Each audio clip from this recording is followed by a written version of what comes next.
Welcome once again to what I have chosen to call a history of rock and roll in film and rock and roll. You may call it what you like. Woo!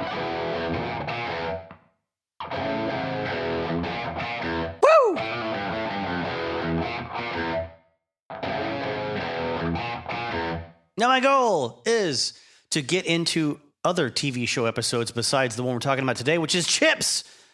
Pretty soon. There's a Quantum Leap episode and there's a Love Boat episode that feature characters clearly wearing face makeup that is intensely Kiss derivative. One for Gene, one for Ace.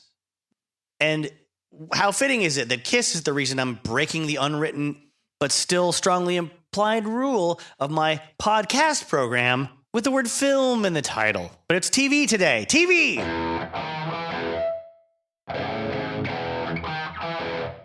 Television.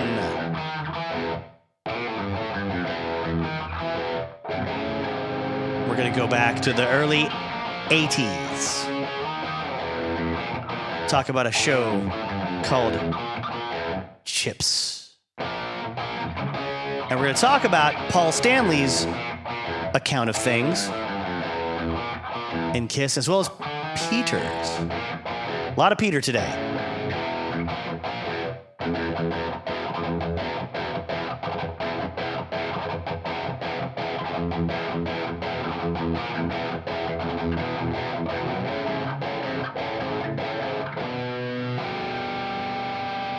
It's a lot of bad behavior and snipey attitudes on this episode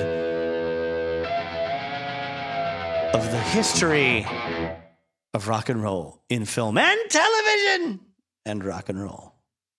But before we get started on today's episode, it's important for me to tell you all that this is brought to you by no one. Now everyone knows Paul Stanley is a star child, not the cat man in the group, but meow. He's got the claws out in his autobiographical writings.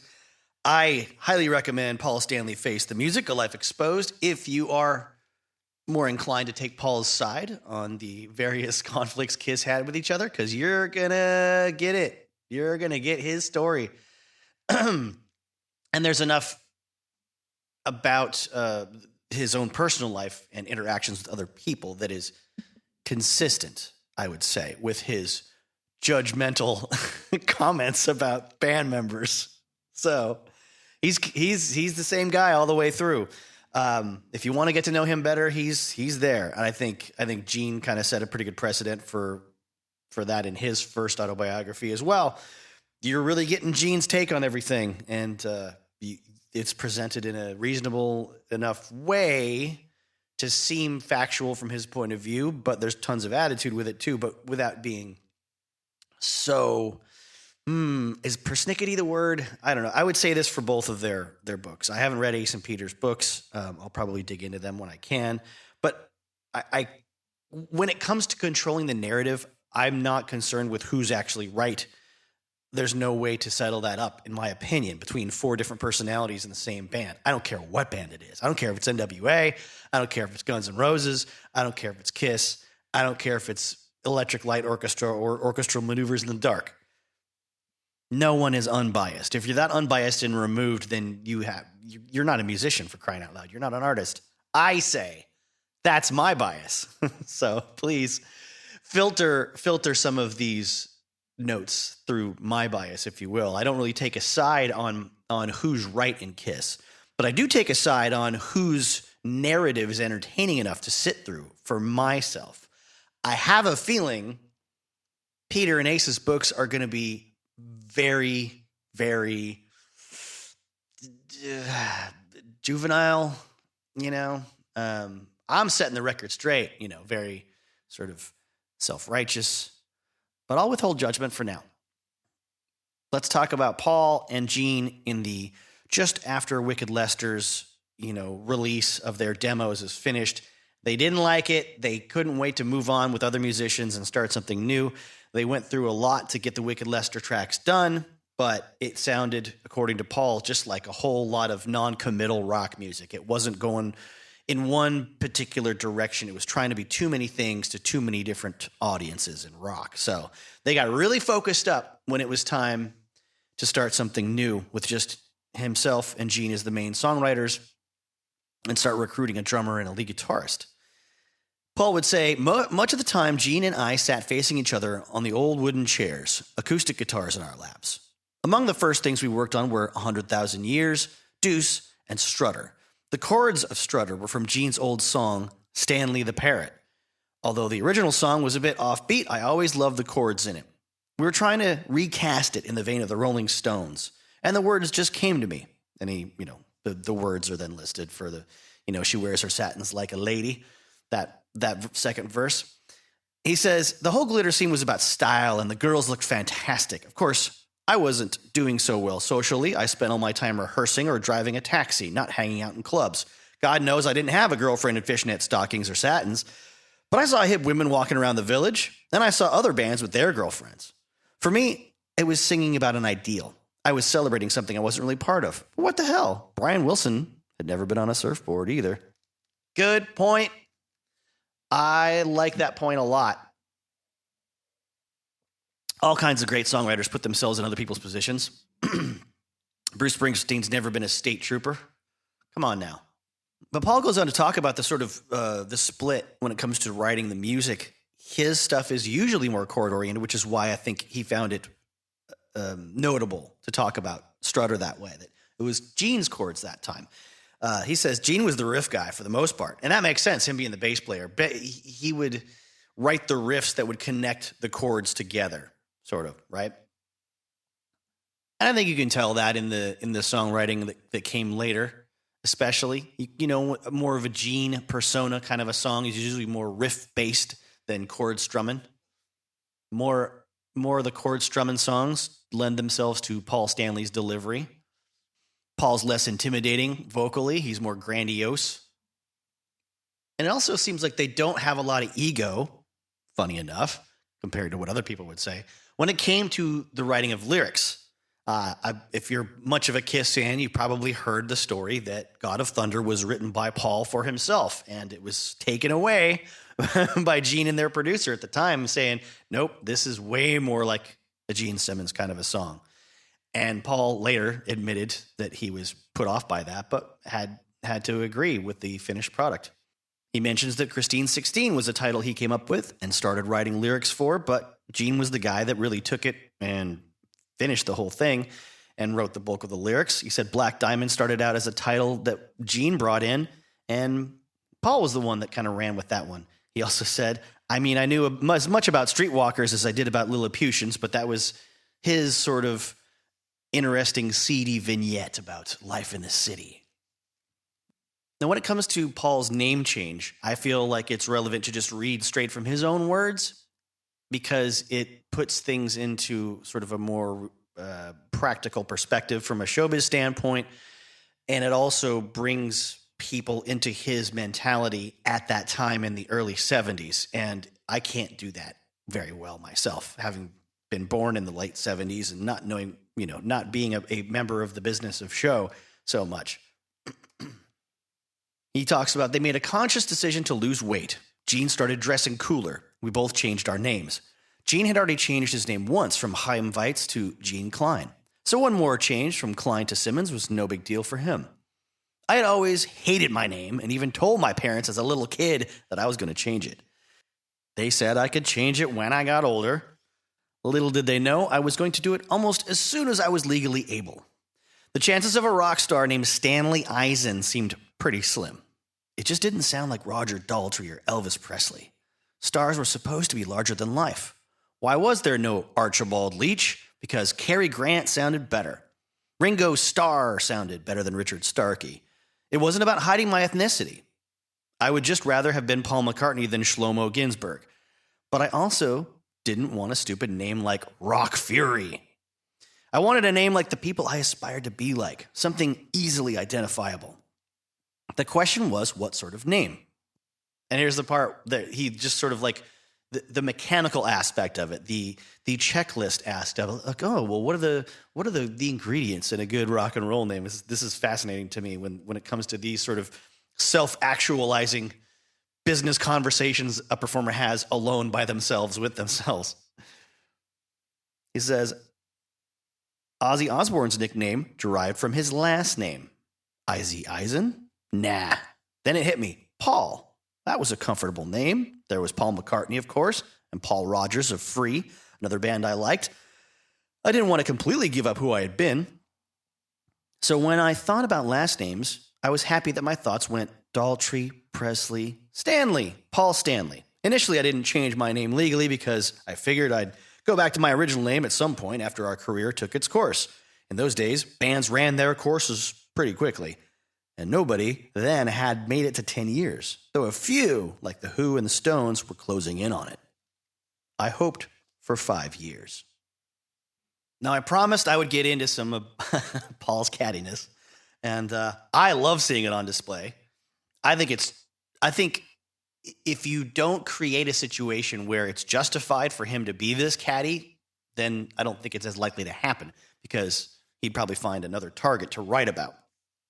But he talks about being on the Psycho Circus tour, I believe it is. Oh, no, excuse me. This is 97. This is still the reunion tour before Psycho Circus. And he's talking about how Peter and Ace are grousing about how much more money that Paul and Gene have. He said they're millionaires, but they're not as rich as Paul and Gene. Talks about their representative coming in to argue for them financially about how much money they were owed. And he was a real schlub who couldn't really do his job well, didn't have a good grasp of the finances involved in keeping a tour going, that kind of thing. He says, he even put on a blazer and tie and everything to make it look like he was a real powerhouse, He says Peter and Ace were also totally unequipped to be involved in the decision-making process. They had no idea how the concert business and music business were run, and yet they seemed to think they had now earned the right to participate in decision-making in a world they knew nothing about. It was sad to see. That's the catty part right there. It's one thing to present the situation. It's just like, oh, I felt so bad for them. It's just a twist of the knife. And I don't hate it. I'm not judging. I mean, we've been inconvenienced by people like this, right? We've all had people at work or in our whatever home life or some other situation, maybe on a team that, sports, just social situations, someone that doesn't know shit that has decided they're an equal, right? He goes, it was sad to see. On one hand, they sometimes acknowledged that they had made bad decisions in life. But on the other hand, they ultimately found solace in believing that they'd been taken advantage of, that they were victims then and now. When they'd struck out on their own after leaving Kiss, they'd had tremendous advantages, name recognition, notoriety, industry contacts, money, but they barely got arrested before the reunion tour, and they were broke. They'd been thankful at the start of the tour because they found a way out of the miserable, marginal lives they were living. Now, just a year later, they were millionaires, but they were bitter. They were defensive. They were unrealistic about their own importance and abilities. They were, in their minds, victims. It was insane. And here's what I love about Ace. Ace is, love him or hate him, he's kind of an absurdist. At least that's my take on Ace's personality from doing the research on the Phantom of the Park episode that I published earlier. He's just, everything is ridiculous to him. But he also has an infuriating, why should I even try? Why should I practice? Why should I, put in any effort? I'm just awesome the way I am. And he likes the way people react to that, positive and negative. That's my interpretation. Because he says things like, I'm actually responsible for the whole reunion. And Paul's response is, okay. If I had never quit, there wouldn't be a reunion. Wow, Paul's response. Everybody should be thanking me, Ace continued. This tour only happened because I quit. Paul says, I didn't know how to respond to that kind of, quote, logic, unquote. And that's Paul's failing, if there is one. If you do want to understand somebody that doesn't use logic, you can't apply your rules of logic to the way they behave and the way that they communicate. It's a losing game. We've seen that in politics for quite a while now. Treating people the way that you want to be treated doesn't actually work all that often when they're playing by a totally different set of mental rules than you are.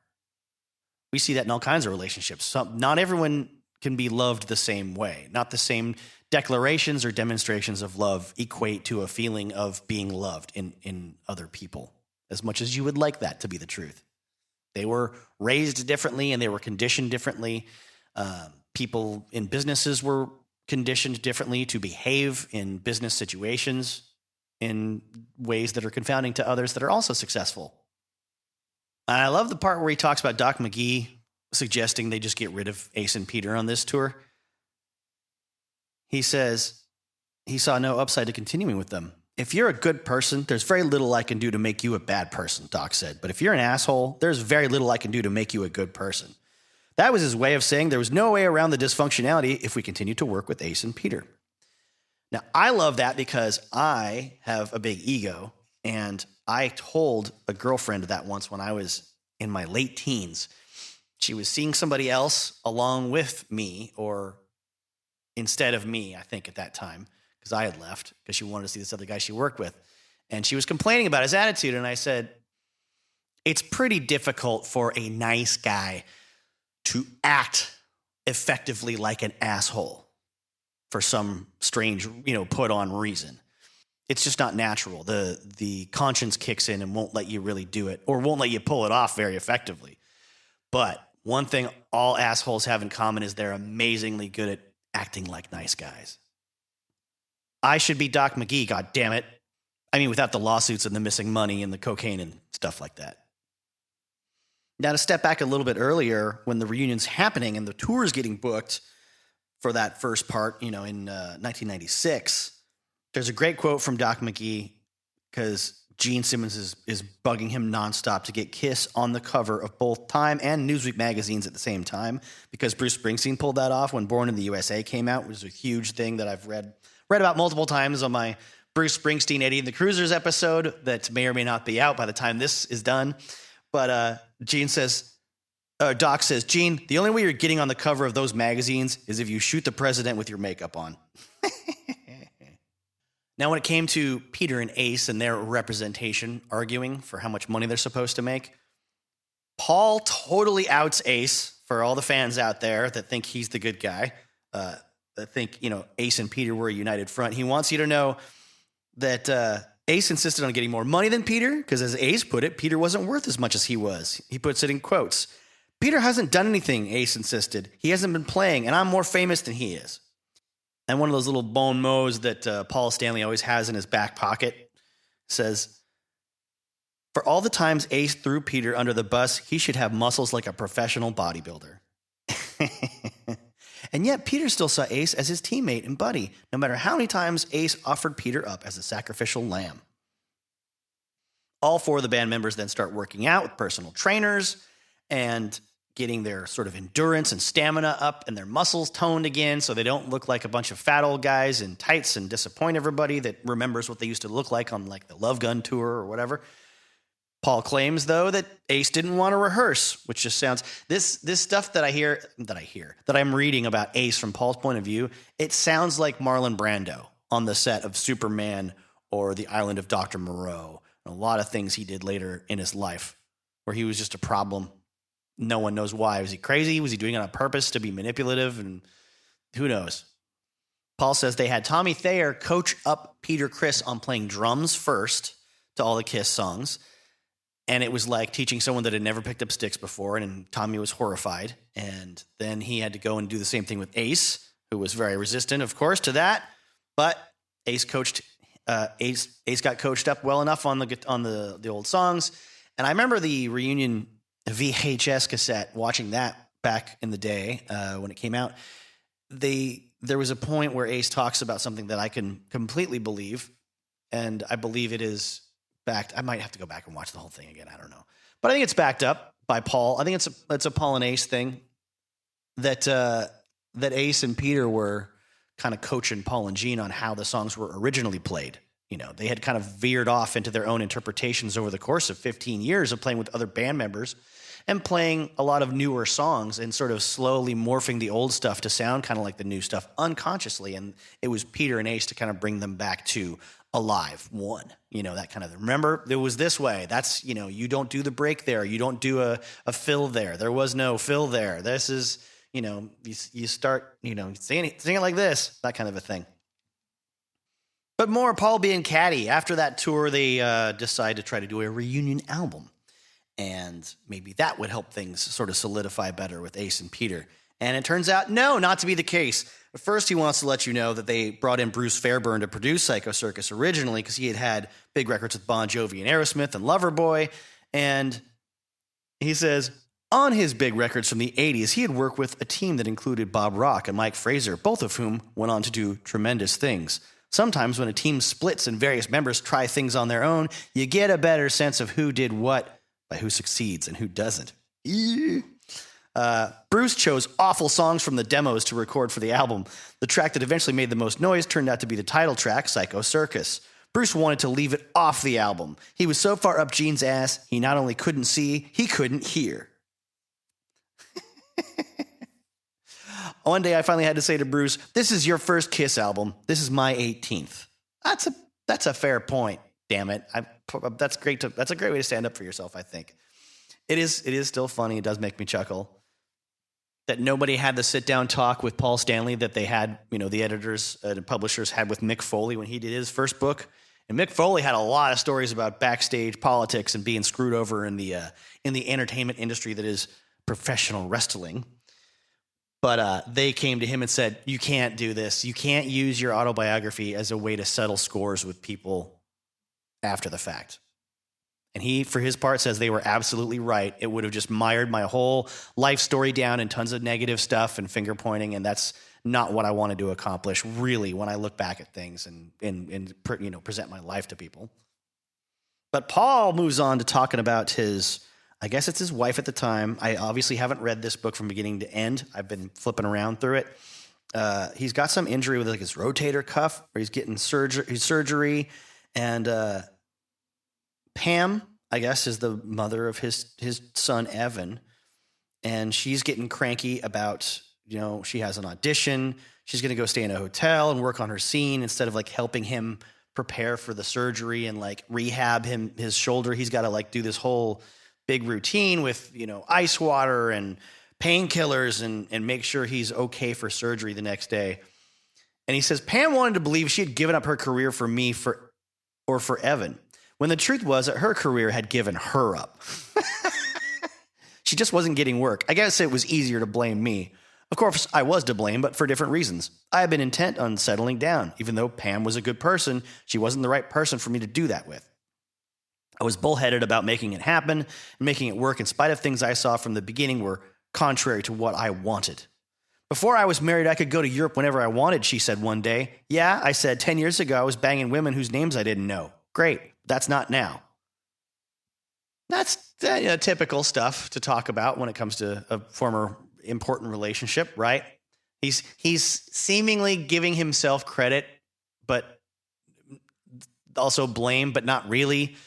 For recognizing it was bad, and he had tried so stubbornly to make it work when he should have given up sooner. That's kind of what he's saying. That's what a lot of people do after the fact. They're like, it's really my fault. It's my fault for trying so hard. Oh, but he has a great. I love that. This is the difference between a Paul Stanley book and a lot of other musician autobiographies. He wants you to know this little tidbit. Pam had become friends with an actress who is, having a resurgence in her 40s. And this was a victory for middle-aged women against the stereotyping that many of them faced in the entertainment industry. And Paul wants you to know he didn't like this woman, didn't like her husband, struck him as a spoiled rich kid. And the actress had been invited onto Oprah Winfrey's TV show. See, the rest of us human beings would just say Oprah. She was going on Oprah, and you know what they're talking about. If you don't know Oprah, then saying Oprah Winfrey's TV show doesn't help explain it any better either. It does fill up the pages with a bit more text, though. Though I would say Paul doesn't really need that kind of stuff. He's got a good, sizable 456-page memoir here. But Paul wants you to know that this famous actress said, I don't know what to say when she was going to go on and be interviewed, and asked me to help. I don't know. Did she ask him did she go, Paul, would you write me something to say on Oprah? Or did she just express that she was worried about it? He goes, so I wrote some pap for her that read like a bad episode of Kung Fu. If you think yourself as a tree, your family are your roots. And the deeper your roots go, the more fruit the branches can bear. That's the kind of stuff that's Paul Stanley's stock and trade. But the stuff he uses for himself is usually way cornier, I think that the electric guitar is the instrument of rock and roll because it's basically an extension of what you've got between your legs. I've heard that a million times from Paul Stanley. And I'm not the biggest Kiss fan in the world. I'm not, I like him a lot, but he reuses that one a bit on rock and roll documentaries and such. What is it for women? Is it an extension of a clitoris then? I guess it would be. It makes your clitoris bigger. I don't know. But he goes on to say, she actually used what I had written on TV. Oprah and the audience lapped it up. Wouldn't it be hysterical if all the people watching realized that this liberated, intellectual woman had been spoon-fed her lines by the male chauvinist bozo from Kiss? All right, so back to music talk. Oh, no!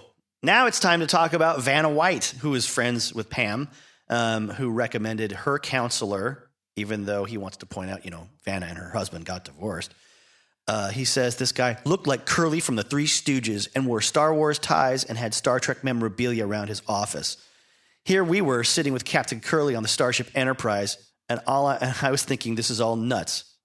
I mean, men traditionally hate all their marriage counselors anyway that they've been saddled with in order to make it look like they're trying to keep their marriage together, right? It's the typical dynamic of like, oh, the counselor is the one that's just going to take my wife's side and make me the bad guy no matter what.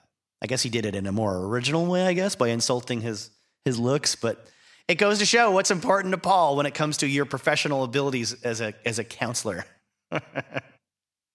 No corny ties, you nerd.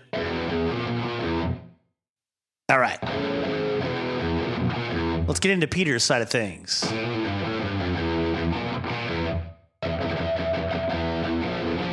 Otherwise, the imaginary Eddie Trunk on my shoulder is going to get mad at me.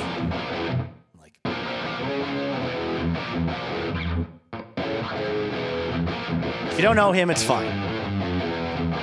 He's a big Ace and Peter advocate out there in New York. Hosted that metal show for a while. Fun show. Back when we could have nice things on cable television in America. Jim Florentine and Don Jameson. They were a lot of fun, but Eddie's a bit of a zealot when it comes to always taking Ace and Peter's side and everything, and demanding what he wants the KISS organization to do on behalf of the fans. All right, so I'm going to get into Peter Criss's book, Makeup to Breakup. I think there's a lot in common. Or there's some common threads between his book and Paul's book. They're both, very them-centric. They're both very much about setting the record straight from their point of view and telling you the things they don't like about other people, especially things that people in their band did that they don't agree with, that didn't like. And then I think Paul and Peter more than Gene and Ace, although I'm saying this having never read Ace's book or not yet. I believe my guess, my hypothesis that I will be testing is that Peter and Paul's books are more personal, more they rely on more filler in terms of personal life stuff. There's more about like their girlfriends or wives are sort of main characters in the story, depending on who they're with at any given time. You're going to hear the names of these people and what they said to the protagonist about what the other band members are doing or how they're being mistreated or how they feel about what's going on with KISS, the wives and girlfriends. Fun. At least when Gene wrote his first book and talked about the women that were in his personal life, it was freaking Cher and Shannon Tweed. I mean, that was most of it. He didn't, go on and on and on about other women that much, really. Because those are the two that made a mark and changed his life in a way, and changed his perception of what kind of a man he would be in relation to a relationship with a woman. Zaho, about 3 years into their touring life, Peter is sort of assessing the situation as far as groupies and stuff. He was married. He was on the road fooling around. He talks about the ways that they would just get rid of girls because he didn't want them staying. They didn't want them staying overnight in their hotel rooms, but they did anyway. So they would or at least Peter says he would put on this, you kind of do this act where, they have bodyguards to do whatever they want for them. So this guy named Big John, or what was the other guy's name? Rosie, would come in under these false pretenses, bang on the door of the hotel room. And then the girl would wake up very suddenly, be surprised and shocked. And then John or Rosie would come in and say, "What's going on in here? Are there any girls in here?" And he was like, "I just woke up. What's the matter?" He's like, "You got to get out of here. Get your clothes on, lady. These boys have a plane to catch. They're really important." And Peter would just shrug his shoulders. "Oh, what can I tell you? I'm really sorry." Oh. He says they were bringing so many girls back to the hotel after the gig. They decided to just get wise and rent a huge room at the hotel just for those purposes. He says they called it the chicken coop and would fill it with the willing, quote, chickens, unquote. Yeah, okay, we got it, Peter. We could figure that out. He says there'd be up to 50 girls at a time some nights. He says he knows which girls he picked, but a lot of time Gene's picks would be better than my picks, or I might like one of Ace's picks better. They were all shareable, no matter how many you got. We'd rush back from the show, take off the makeup, and jump into the shower, except for Gene. He just put his clothes on over the filth.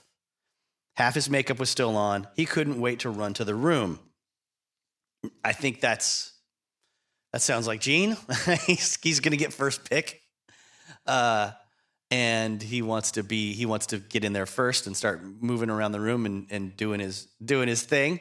And it sounds a little closer. I don't mean to say that. It sounds close to the attitude of the guys of Motley Crue. If you read The Dirt, they actually made a sport of seeing how long they could go without washing themselves after a show, without showering, wearing the same stinky leathers and vinyl clothing all the time, and just see how many of them could just keep getting laid every night. It didn't seem to deter a lot of people, apparently, from jumping into bed with them, if there was a bed involved.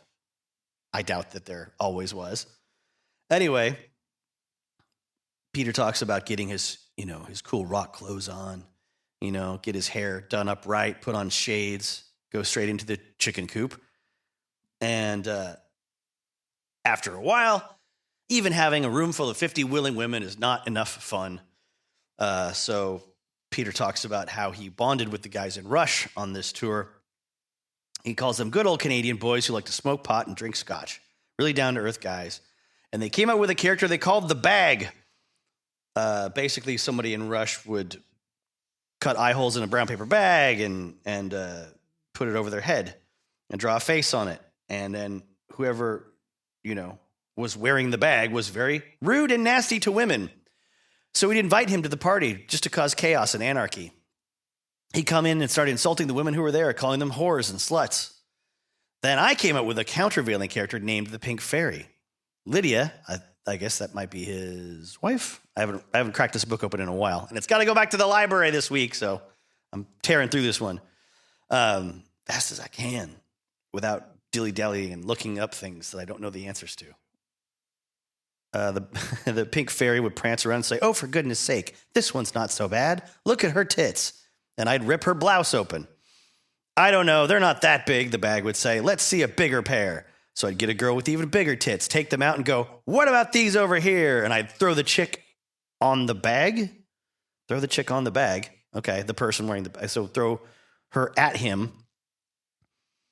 And he'd grope the girl and say, "Nah, she's not good," and throw her on the floor. We play these sick, insidious games for no reason other than that we could. So if you're into rock and roll memoirs for sex stories and naughty behavior, I say check out Peter Criss's book because there's a lot of it. I can't do it all justice, and I wouldn't want to get caught up in too many of the details, but there's stuff about having, orgies and, having lots of sex with Ace freely in a room full of girls, meaning Peter's having sex with the same girls as Ace probably is. And, Ace sometimes having a guy friend of his that he fools around with, making out with, grabbing each other's dicks, but Peter says he doesn't know if they ever went all the way. He was just sort of an equal opportunist when it came to, physical shenanigans, it sounds like, according to Peter. And he gets into a part where even though they're getting laid all the time, Ace is still like fairly compulsive about masturbating. He says he loved binoculars and telescopes.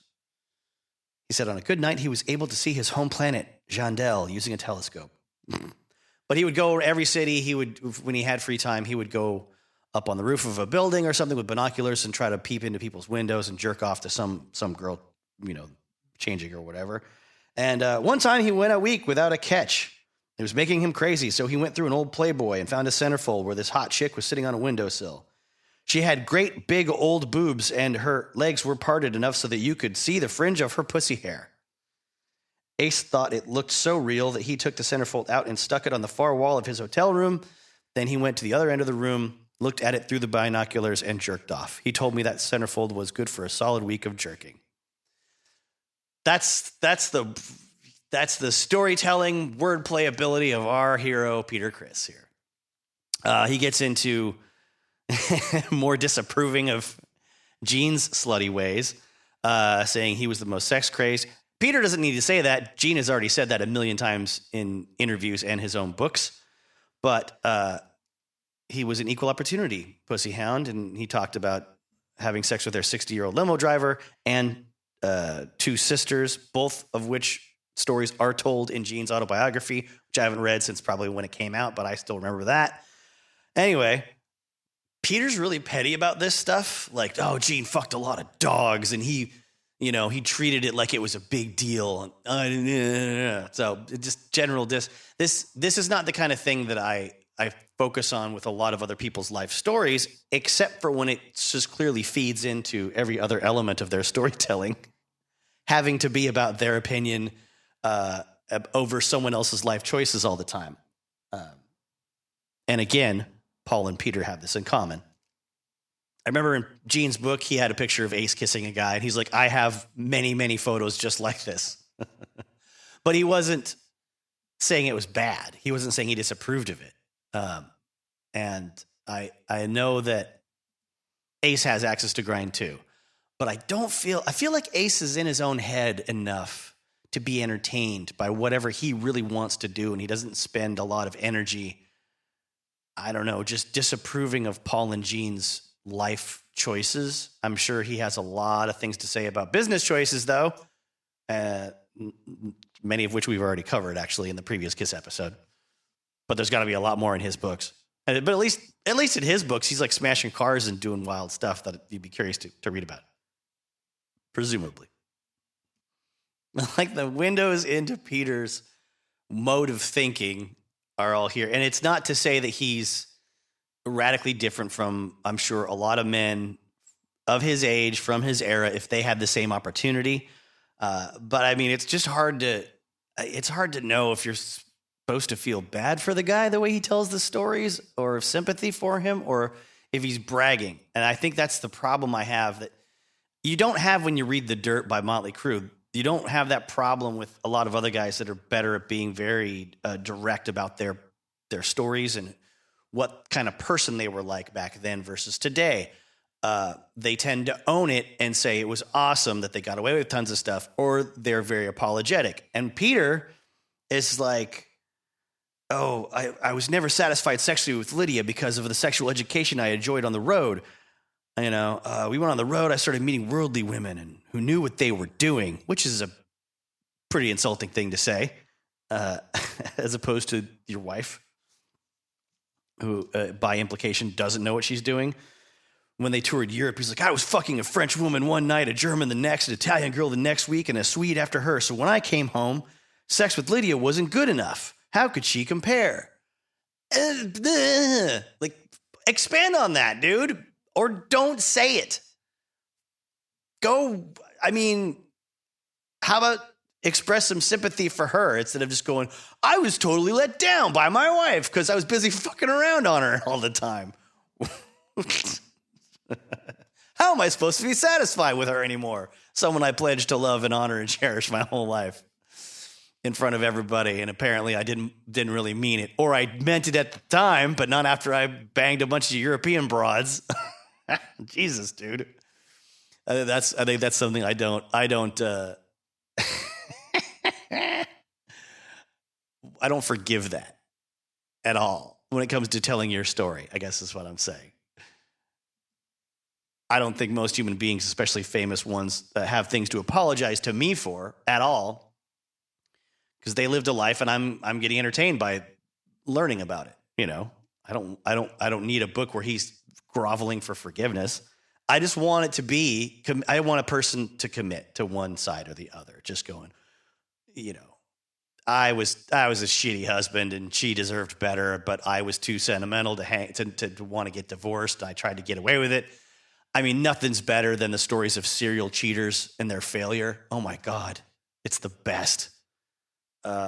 Comedian Jim Norton's got a doozy of one involving a computer printer in the next room that he accidentally printed off a slew of dirty texts to another girl while he was dating somebody. And she just read them coming out of the printer because he didn't know that that's where he had sent the messages. Those stories are great. And when you're a comedian, you can tell those stories and say, yeah, what an asshole I am. And you can own it. And then you get applause for it. It's got to be very cathartic, right? I don't know. Guys like Peter, apparently, not so much. He keeps talking about what a scumbag Gene is, but like, Gene's not married to anybody. And he likes to fuck all kinds of different women. I don't see the problem with this. I mean, for example, he says, you know, throughout all that insanity and depravity, somehow I held on to my religion. And as a jerk, I read that. I'm just like, good for you. Good for you, buddy. Despite getting everything you wanted and having everything your way, you managed to hold on to your belief and your faith that, I don't know, everything happens for a reason. So that means that this is the life that you were meant for, probably. I'm reading into what he said more than he would expand on, of course. I'm being judgmental. But let's talk about Bob Ezrin coming into their life. Of course, guys like Ace, guys like Peter really resent someone like Bob Ezrin in a lot of ways. But I think because Bob was so undeniably good at what he did and so hard to say no to, Ace and Peter, or at least especially Peter in his narrative, appreciated how he made Gene and Paul behave themselves and focus up. It wasn't, I think probably this is a turning point to a degree because it wasn't like just Peter's being scolded and Ace is being shut out and replaced with, session musicians during the recordings of an album. Now it's everybody's going to boot camp, basically. Everybody is being directed by someone who has clout more than they do and demands a level of expertise that they have all slacked on. It's not just the blame Ace and Peter show when Bob Ezrin's around. He talks about the whole process of getting synced up to a click track that Bob Ezrin is making him listen to. Not even a programmed one necessarily, one that like Bob Ezrin is banging away on with a drumstick in Peter's ears, basically, through headphones, through a little silver box he's whacking on, and arguments they would have about whether or not Bill is on the beat or not, and all these things to make him mad and make him hit the drums harder, which, he says it was excruciatingly painful, but the outcome was genius. You listen to the songs on Destroyer and you go, holy fuck, those drums are amazing. But to get there, I went through hell, and so did everyone else. Showing my bias again here, it always surprises me the way that Christian religious people, I'm sorry if you're listening and a Christian, I'm not taking shots at you, but it's a theme with the folks that are really corny about it and quick to moan and quick to blame. I don't think that's a function of Christianity. I think it's a function of the person's personality. But there is a theme of, I'm having a bad time. It's going through hell. Like, do you know what hell is supposed to be? Because I don't think any of us do, if it exists. If it exists, clearly we don't have a concept of what it really is.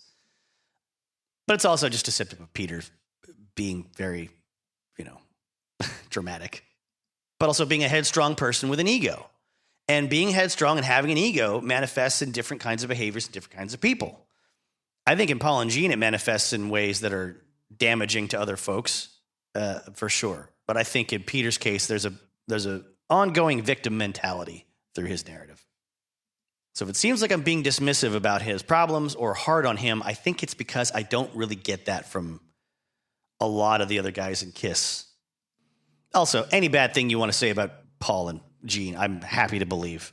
No sweat. I don't care. There's notes in here about how, Ace didn't react that well to the Bob Ezrin criticism. He was someone who played a lot looser and a lot more feel. And something I didn't know about Ace, apparently his brother was a classically trained guitarist. So Ace just kind of went the other direction and probably resented his brother for being so perfect at what he did. He was drinking and partying with his friends a lot and started missing recording sessions. So Bob Ezrin brings in a session guy named Dick Wagner who plays on Beth and Sweet Pain, and this pisses off Ace. But this then moves into a section where Peter talks about the conversations with Ezrin about song topics. And one of his criticisms is that all the songs are about sex with Kiss.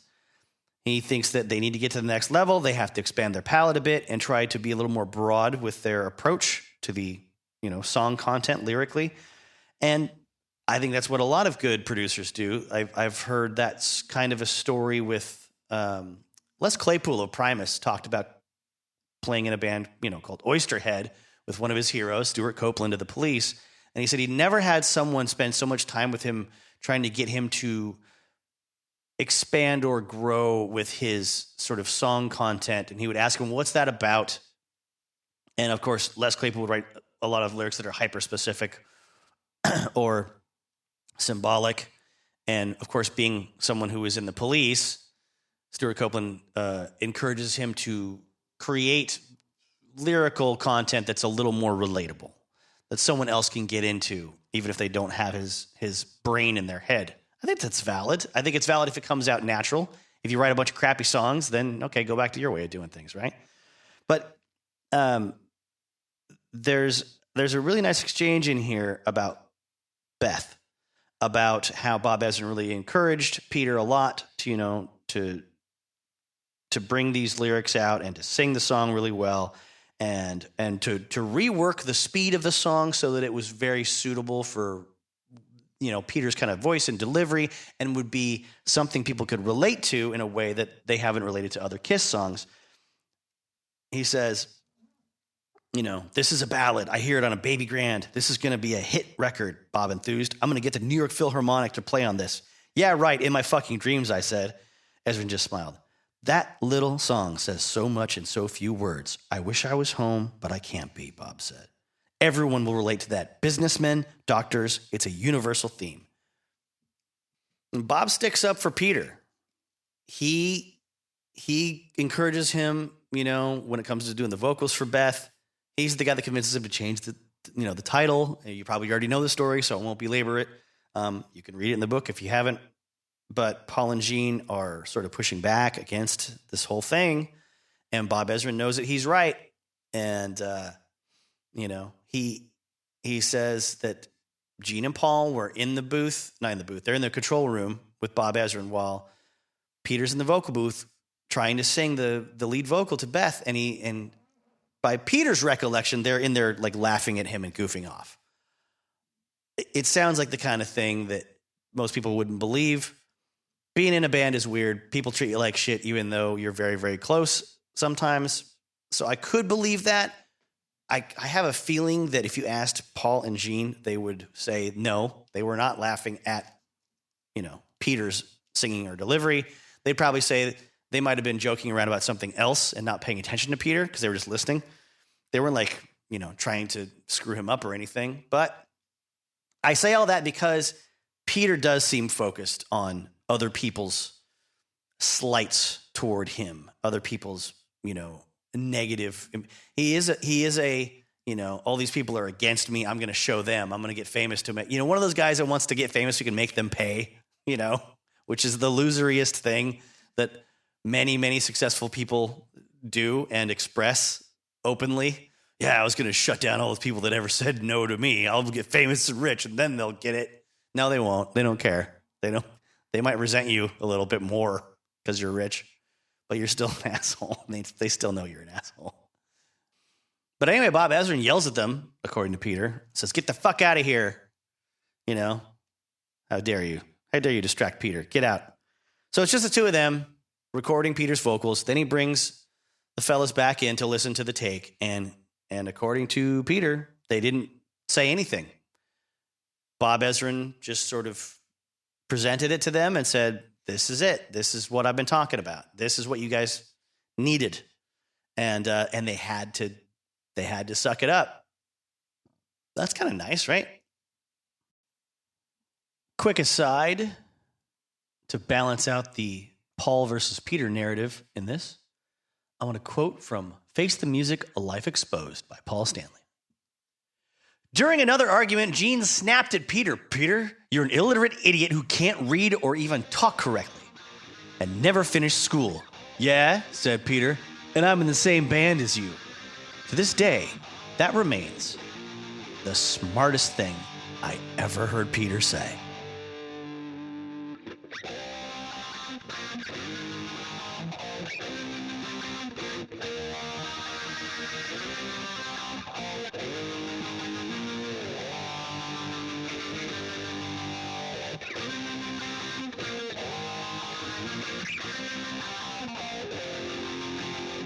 All right, now that we've had a little bit of time with Paul, a little bit of time with Peter, let's get into the television element of this episode. Every time I do this in a different episode, it's always a measure of like how to figure out how much to spend on talking about the making of the film that I'm talking about. But we're talking about a corny early 80s TV show in this case. So I'm not going to go into, who was the director? Who was the writer? Except for I'm lying. The director was John Astin, who I worship because he was Professor Gangrene in Return of the Killer Tomatoes. Back in 1986, George Clooney's breakout role in Hollywood. He also the father of Sean Astin, who you know as being Samwise Gamgee, among many other roles in film, like The Goonies, et cetera, and also Stranger Things. John Astin was also the original Gomez Addams in the television program The Addams Family. I think he's wonderful. I think he's delightful. I'm so glad that he continued working in Hollywood and in television very gainfully and married the lovely Patty Duke early on in his life and career. Early on compared to how many years he's been working. I don't mean he married her early on, as in they were both underage and illegal to get married, et cetera, et cetera.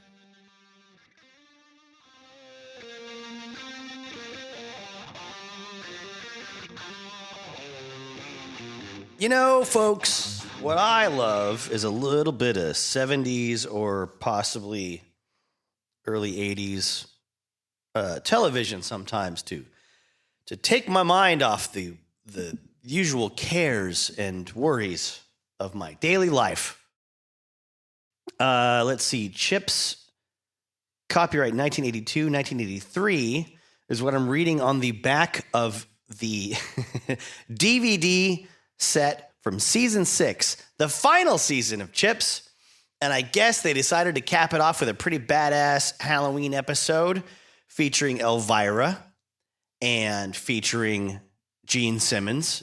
But Gene Simmons as a total simp, performed by Donnie Most, Ralph Malph from Happy Days. If he was not a very empowered, member of Kiss with the world in his hands and his career, under his control, but instead a manipulated, feeble-minded young dork that is,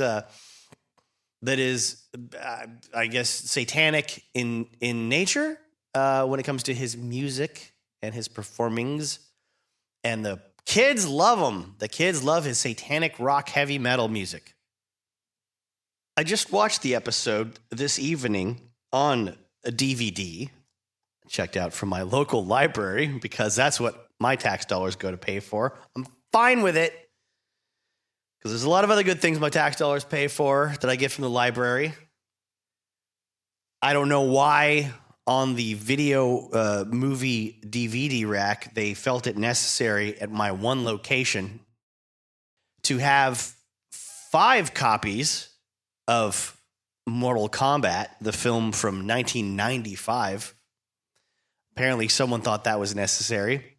Usually I would think that would be spread out across many, many locations in the county of Snohomish, where I currently reside and pay taxes and get lots of good use out of the local library system when it comes to rock and roll books and movie videos. But I had to get this on DVD for a week so I could watch the episode Rock Devil Rock. That is because you cannot stream this legally anywhere that I can get access to for free. Am I being cheap about this? Yes. Am I being petty about this? Absolutely.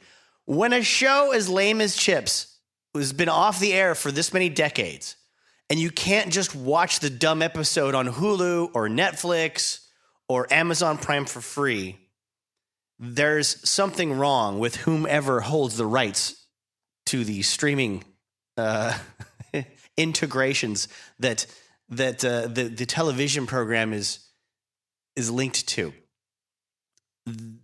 I don't know who in their right mind is going to pay the $4 per episode that they believe that these are worth on Amazon Prime, but you can't watch it for free.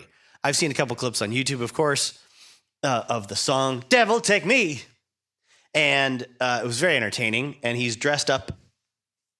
Donnie Most is dressed up like a playhouse theater high school presentation of a devil with high school, expertise level makeup on. And he's like rolling around on the stage, and there's like a band behind him playing like rock music-ish kind of stuff. It is that 1970s, late 1970s rock music approximation of heavy metal that weird people in entertainment somehow correlate to show tunes, or like Jim Steinman type music. Although Jim Steinman is amazing at what he does. I don't like most of it, but that Meatloaf stuff, that Rocky Horror Picture Show stuff, that out of touch, strange people, shut-ins who don't have a lot of sex, I assume, unless there's lots of cocaine involved, think is heavy metal or hard rock and roll.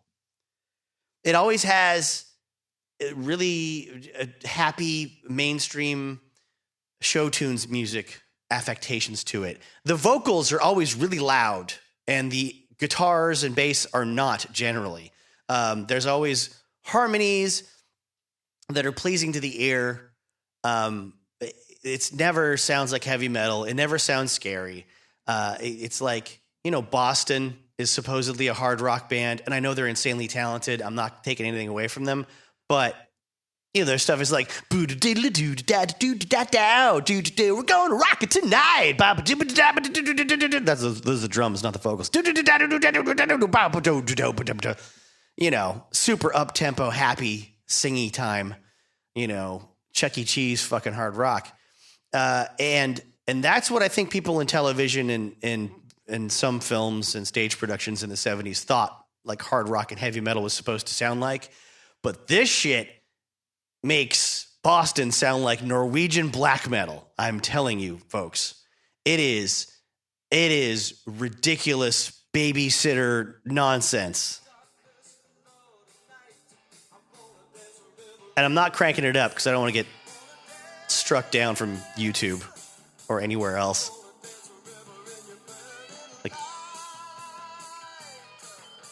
Yeah.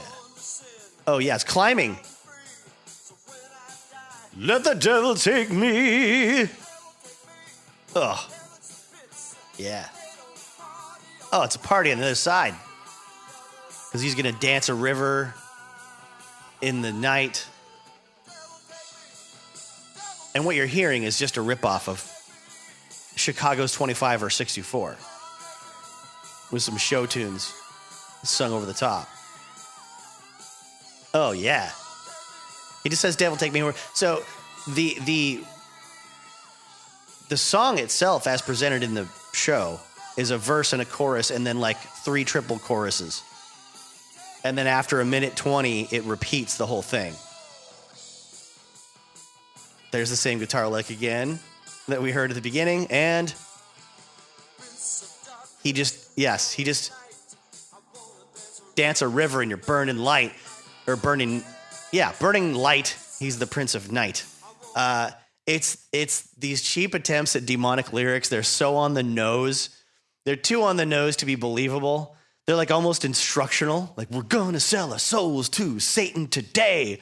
We're gonna go down to the woods and pray. They like praise Satan for being great with like, there's no motive to why they want to be with the devil. There's no cost benefit analysis. There's no like, I will give up my walking life to live forever in your service because I hate the book of lies. You know, I mean, I don't listen to, obviously, if you listen to like satanic music, I'm terrible at replicating the general gist of it. But I mean, a lot of times what gets tagged as satanic music is just things with horrific imagery. It's just songs with, you know, any kind of allusion to darkness or non-Judeo-Christian living, right? Over the years in music. That's kind of what gets blamed for turning children to Satan. Because the whole point of being scared of satanic music is it's insidious and it's tempting and it is under the radar. You know, it's like the point is to not go, hey, we're going to live miserably in hell forever for no damn good reason other than I think it's cool right now, because no one's buying that. Like, we're going to suffer eternally because the Prince of Darkness is something that your parents don't like. You know, it's usually some sort of a retelling of maybe Lucifer's rebellion against God and the angels or something like that. When it's at its most explicit, generally, don't come at me. If you're like, no, excuse me. There's like a 7-volume treatise on the works of Satan in fiction and in nonfiction, and it's called The Iced Path of Always Being Separate from God and Hating Everybody, and it is a Norwegian black metal masterpiece. Shut up. By the way, Venom fucking rules. Just to get what little credibility I have out there. Venom is a bit ridiculous at times, but they fucking ruled in their own way. T-shirts alone, come on. And Larry Lalonde from Primus was 16 years old when he was in a band called Possessed. Seven Churches album came out, and he was still in high school playing shows in Europe with other metal bands. American death metal people before the band Death came out, I think, in Florida. Don't call me on that if I'm wrong. I don't have time to look this shit up anymore.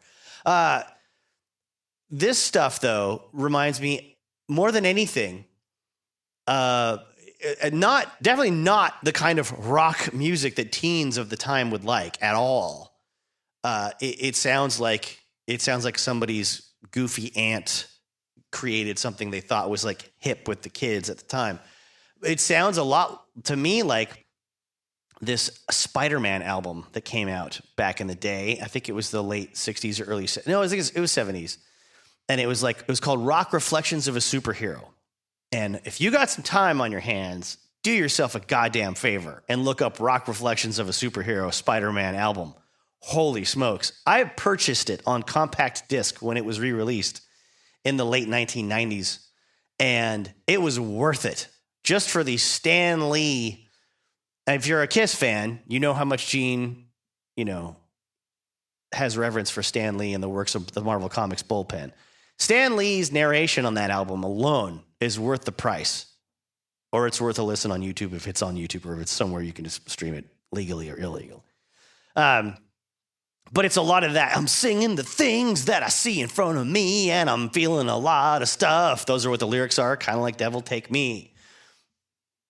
It's very upbeat, very up-tempo, very, very much written by someone who was hired to write a soundtrack to something theatrical, that tells a story, a very explicit story. No symbolism whatsoever. No chance that anything's left to the imagination. That's what I hate about show tunes the most, personally. Anyway, Moloch is the name of the stage artist portrayed by Donnie Most, Ralph Malph, and his band behind him has Kiss makeup on, very close in one or two cases to looking just like band members Kiss, as long as you don't zoom in too close and see how sort of haphazard and sloppy the job is. But like the guy with the Ace makeup on, these folks, instead of playing cool, like pointy, shiny guitars in the early 80s, they're playing these like outdated folky instruments. They're playing, outdated for like heavy metal. It's not outdated for the era, because there's plenty of soft rock and folky music and rock music that is geared more towards singing songs about, I don't know, whatever, the forest and meeting a faun, Faun, and fairies and things. Because the guitarist has like this Fender sunburst style 12 string with a tortoiseshell style pickguard color scheme. Very, very brown and orange. Very late 70s. Not shiny, not sparkly, not pointy. Very soft, coffee table-ish kind of guitar, visually. And it's funny because the concert at the opening of the episode is in broad daylight with all the band members wearing bright colors. They look like they all are dressed not like Kiss, and and definitely not like Kiss on a stage with like professional lighting. They look like they just came from the community playhouse and they found tight lycra leotards to put on and bop around in. Ralph Malph, at the end of the opening scene, and the song is over, the Devil Take Me song is over, drives off in an amazing-looking hearse with, like, skulls and flames painted on it and a 666 right on the driver's side door. I am tempted to believe that might have been owned by Cassandra Peterson herself, if she was well-endowed enough at the time. In her pocketbook, not the obvious way she was well-endowed. Because it looks like something she would have drove or driven in her like late 1980s film, Elvira, Mistress of the Dark, which is a gem, by the way. Revisited that recently last Halloween. Holy shit, does that hold up? Better now than it probably would have held up 10 years after it came out, but it's fantastic. If you like fun, that is, and good things. She's in this episode, but she's not the Elvira that you are used to. She's pretty demure. She's very stately and she's reserved in the way she speaks. She's kind of doing the more dark, maybe I'm a vampire, maybe I'm not kind of vibe, but still quietly sexy. She's not like expressive with her eyes all big and her like bubbly, California girl kind of vibe that she would sort of perfect later, which is what was great about her character. I love Vampira for being somber and low-key with the puns and the jokes and dismissive. And I love Elvira for being the exact opposite, like over-the-top, California girl energy, but in a gothic package that is that will turn on a dime attitude-wise with you. Great stuff. Cassandra Peterson also went on a lunch date with Elvis Presley once in Las Vegas when she was 16 years old. And he told her to get out of Las Vegas because she's a nice girl and needed to get away from there and get an acting job. And she took his advice. Now, when it does come to overtly satanic music, around this era, there's very little to be had. Parents were scared of it, of course, but it was largely sort of confined to bands like Led Zeppelin that just had allusions, allusions to the existence of, other mythological creatures or ideas ever that they could possibly exist. And that's what people wrote about. as being satanic or demonic or pagan and trying to lure your children away from the church. It was more the outrage about like, oh, the piper will lead us to reason, like the lyric in Stairway to Heaven. Oh, how overtly demonic that must be. The parents back then had no idea that like Guar and Marilyn Manson were coming in about 10, 15 more years. And they had it so easy. They had their Gordon Lightfoot and their Carpenters albums to seek solace in and just hide from the demonic forces all around them, supposedly. God, it must have been so easy to be a parent back then. In America, I guess, is my perspective on it. When it comes to evil, because there were actually very little risks when it came to having a kid out on Halloween trick-or-treating. Segue into the elements of the plot of this Chips episode that want to instill you, the viewer at home in America, with a lot of fear about trick-or-treating and Halloween. Besides satanic rock and roll heavy metal music, there are parts of the story where they talk about things that are happening but don't actually affect the plot. So it's clearly, I don't know, maybe pressure from someone at the studio saying, you got to write this into the script. Because they talk about, there's like Paunch and like one other, the captain or someone else from the police station are standing around by a ambulance in a neighborhood before the bass player from Metallica comes and hangs out with Eric Estrada for a bit. We'll get back to that, believe you me. They're talking about the fact that there's a child inside the ambulance that was eating a jelly candy laced with broken glass. And also, there's a bicycle gang chasing down kids to steal their trick-or-treat bags, this week in the neighborhood. The whole razor blades in the apples thing, poison candy thing that parents were made to feel very, very, very frightened of back in the day, 70s and 80s, America at least, were mostly false stories that didn't pan out after they were reported on by the newspapers or the television news media. Most of those stories, and you can look them up. You can look up, poison candy, Halloween hoax, words like that on Google. Go to Wikipedia for starters. It breaks it down pretty nicely. But I went into a article on psychologytoday.com for more of an expansion on this phenomenon. There were a ton of legitimately hurt, poisoned, murdered children over decades in America. At least a couple of, if we compress it to just a couple of decades, let's say, or we just pick and choose. Was it like one in the 50s and one in the 70s and a couple in the 80s that happened on Halloween? And that's the problem, is that they coincidentally happen on Halloween. When it comes to all these reports, usually they were found to be, the story was they were poisoned by candy from a stranger because the kid was trick-or-treating that night. In reality, the child had another medical condition that, took them down, made them sick. They got into something poisonous themselves. They got into some drugs that someone in their family owned.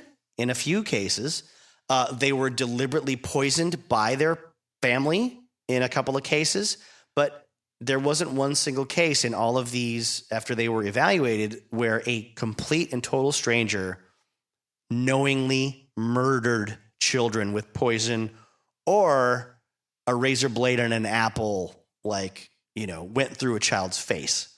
There was one where there was needles in a Snickers bar and a teenage kid got poked in the upper, whatever, that part of the upper palate of your mouth or whatever. There was some weird old people that decided they would give really inedible objects to teenagers or kids they thought were too old to be trick-or-treating.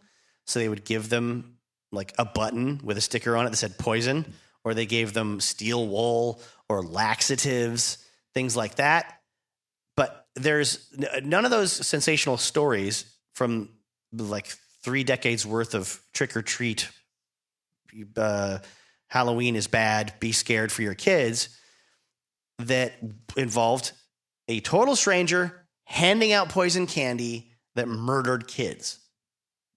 But I'm sure around this time, the producers of CHiPs were getting pressure from someone to report on that. It's kind of like the missing child epidemic that we saw in the 80s. If you grouped in all the kids on milk cartons, most of those were just runaways or they were kidnapped by a divorced parent. Very, very, very, very few of them were ever swept up off the street into a van by someone who said, "I've got candy for you. Please come with me." But if you'd like to read more about this, don't take my word for it. Go to psychologytoday.com and look up an article called "The Men Who Murdered Halloween" from 2015.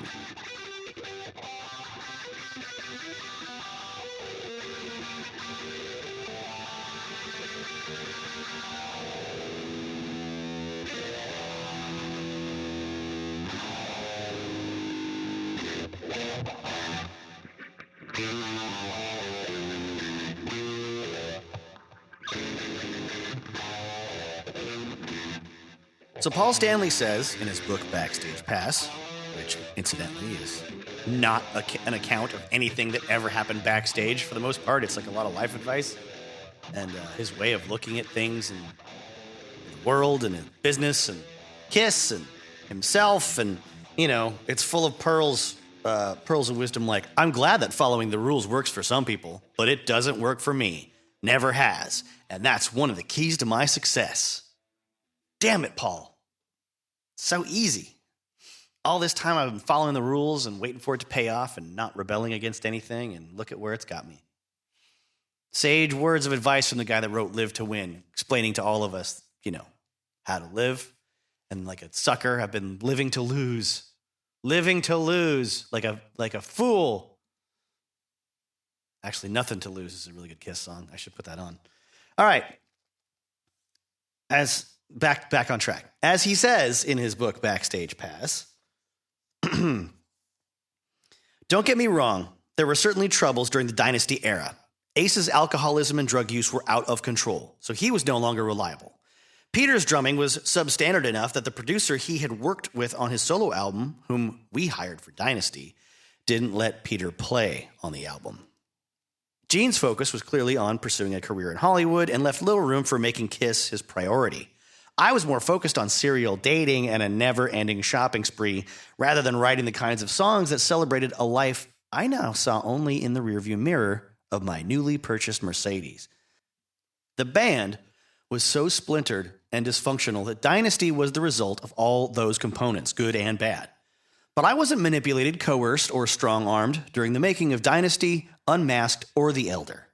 I made decisions based on my life at that point. I don't think that they were the wrong decisions. They were necessary at that time. I needed to do Shandi. We needed to make The Elder. After all, these decisions got me where I am now. Even so, in anything we do, me or anyone else, we have to be able to take a breath, step back, and ask, is this good? Which is not the same as asking, does someone else think this is good? I'm talking about a gut check, an honest assessment. We lose the plot when we try to please other people instead of making it the priority to please ourselves. And in the case of The Elder, it was a desperate attempt to seek validation from people who would never give Kiss that validation. So at some point after that album, I felt almost like when I'm in a car and mindlessly driving, only to find myself wondering, where the fuck am I? When did I take the wrong turn? How did I get here? Perhaps The Elder proves that the most effective motivation has to come from within. When we do things to placate others or for someone else's agenda, it's pretty hollow. If I'm going to fall on my ass, I'd rather do it while doing something I feel compelled to do rather than while doing something someone else wants to do. Kiss was lost, and we had forgotten who we were and why we were. As we had with Destroyer, we looked to the producer, Bob Ezrin, to guide us, in part because he had done a brilliant job on Destroyer. If he didn't exactly abandon ship during the making of The Elder, he certainly took a lot of shore leave, meaning we were without a captain a lot of the time. Much like with Destroyer, we were in uncharted waters during The Elder, but this time, we had nobody to guide us. We tried the best we could and were sincere. but we were deluded and tainted by our success. Our achievements didn't spur us on to be better at who we were and what we were doing. Our achievements gave us license to do less. Success gives everyone the opportunity to either sit back and get fat or to grab the next rung of the ladder, and that's where we failed. We began to get complacent and lazy, and we lost the hunger. I'm not even sure hunger is a good word, because hunger implies you need to be starving to have desire. Hunger shouldn't just come from starving. It should come from wanting more, wanting to raise the bar as opposed to sitting back and wallowing in your achievements.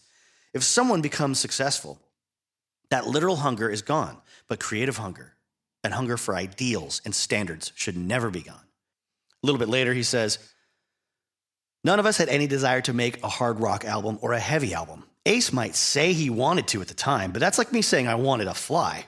We can't fly without wings. Ace was totally inebriated. So yes, he may have wanted to make a hard rock album, but he wasn't capable of doing it. Paul goes on to say that it was all those missteps and struggles that got them to Creatures of the Night, which is a more amped up sort of, kind of Kiss, more motivated, more intense. And that's what they needed to be next. But they had to go through those uncomfortable, times to get there. He even quotes an old adage that he's fond of, that communism is the longest step between capitalism and capitalism.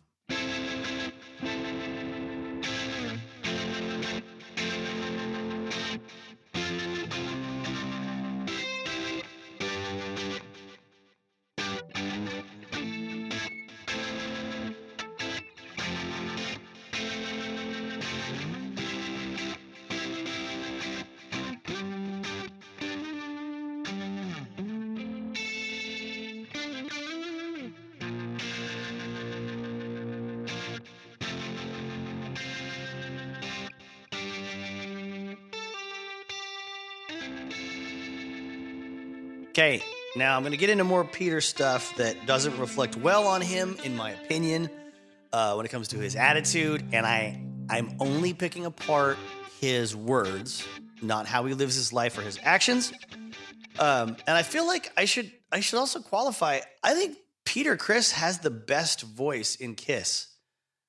I mean, Black Diamond freaking rules. I'm not playing around when I say that. Beth is great for his vocals. I'm not a fan of the song in general, but I really enjoy, Hard Luck Woman. The way he sings it is killer. I love whenever when he's belting it out back there while he's playing drums. I think it's an amazing feat. I think he's got more integrity in his vocal performance than anybody else in Kiss when it comes to communicating some intensity. And he's got that R&B kind of vocal style. Not that an R&B singer would hear him and go, oh, R&B. No, but within Kiss, he's the R&B guy, right? He's the Motown lover among that crew. So I feel like it's okay for me to kind of break down what he says and does in a critical way, because if you're listening to this, and you love Peter Criss, you've already read his book. So then you're going, well, I don't need to listen to this. I will move on. Or I'll skip to the part of the episode where they talk about the wacky episode of CHiPs.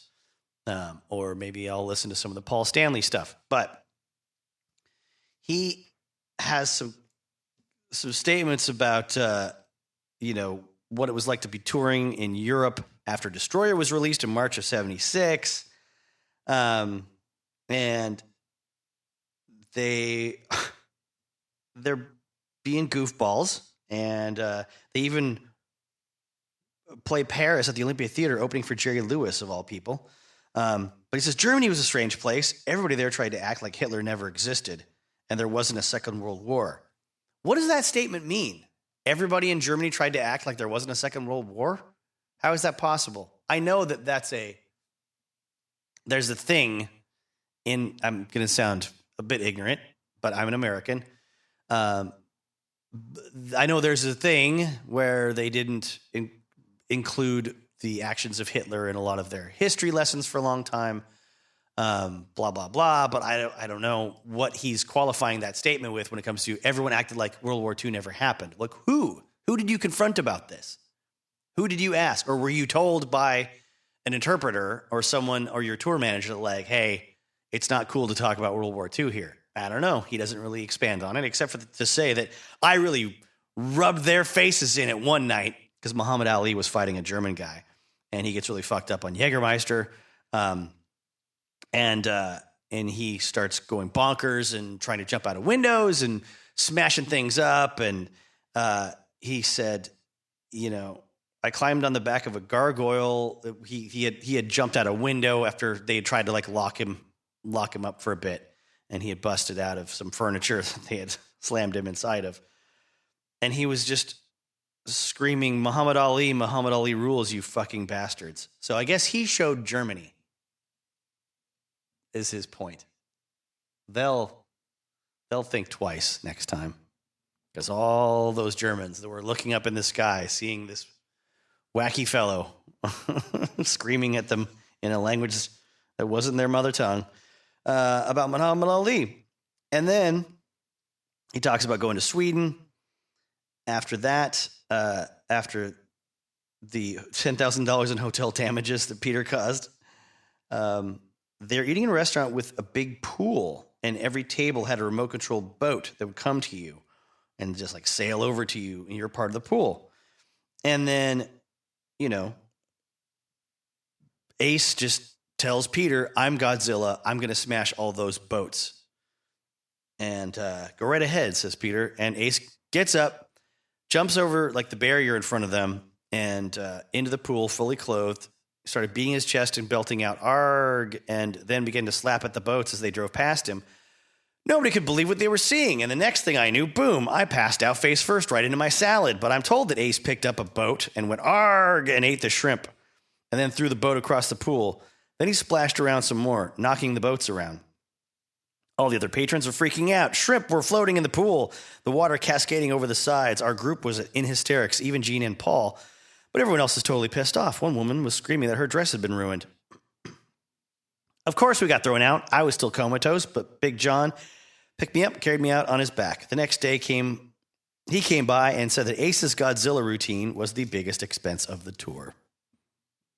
Now he says that, touring is not all fun and games. Most of it's really lonely and boring, which if you're a person who reads books, presumably you are, if you're listening to this, ironically. I know.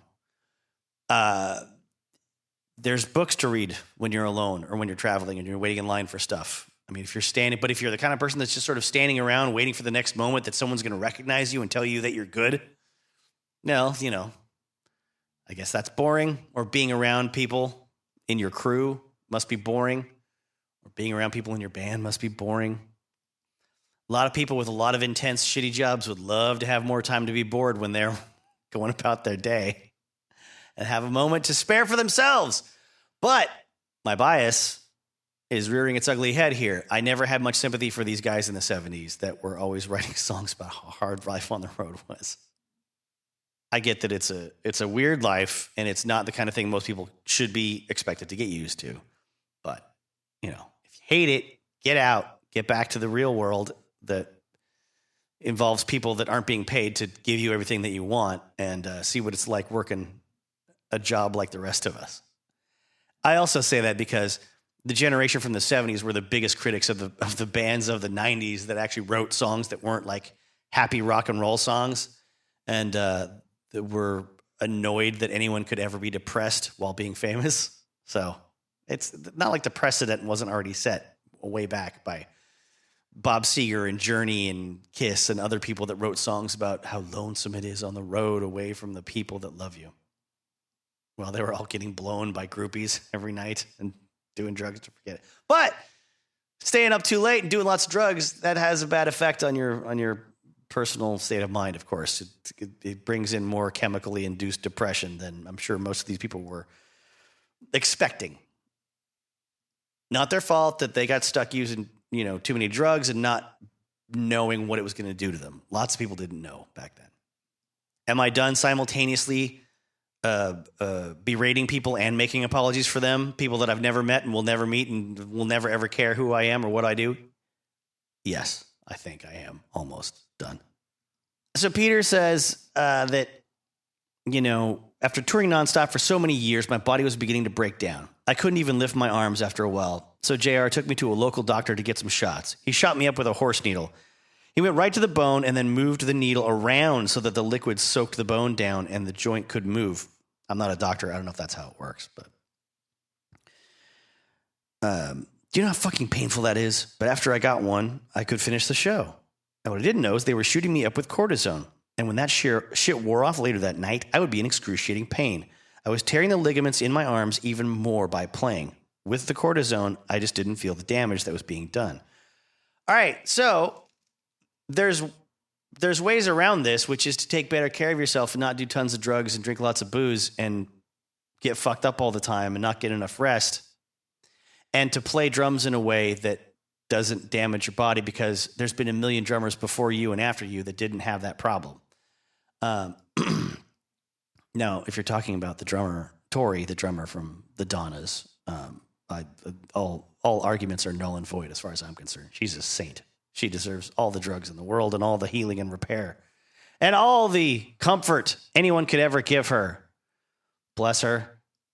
Their version of Strutter is awesome. Check out the Donna's version of Strutter if you haven't already. Tangent. Okay, so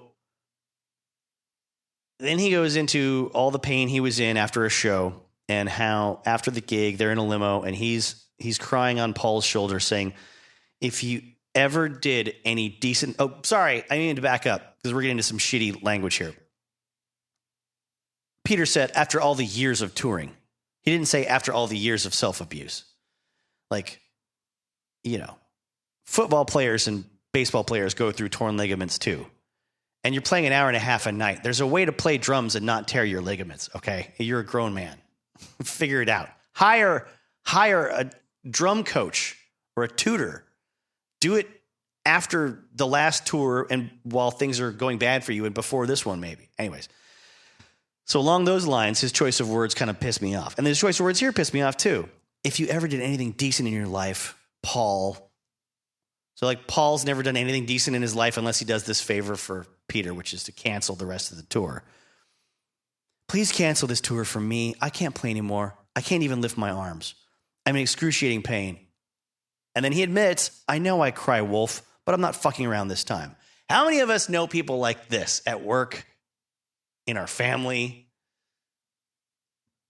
somewhere else in our life? People that are always acting out and requiring lots of pity and comfort and basically by their self-sabotaging actions, taking opportunities away from the other people around them and then needing to be the victim all the time and never having any sort of self-awareness at all. Like, I don't know why this happens to me.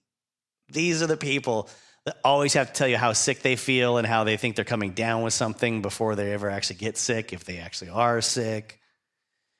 Like, their suffering doesn't mean anything if they don't share it with somebody else and it doesn't get them something. This is a lot of different people. This is not Peter Criss alone.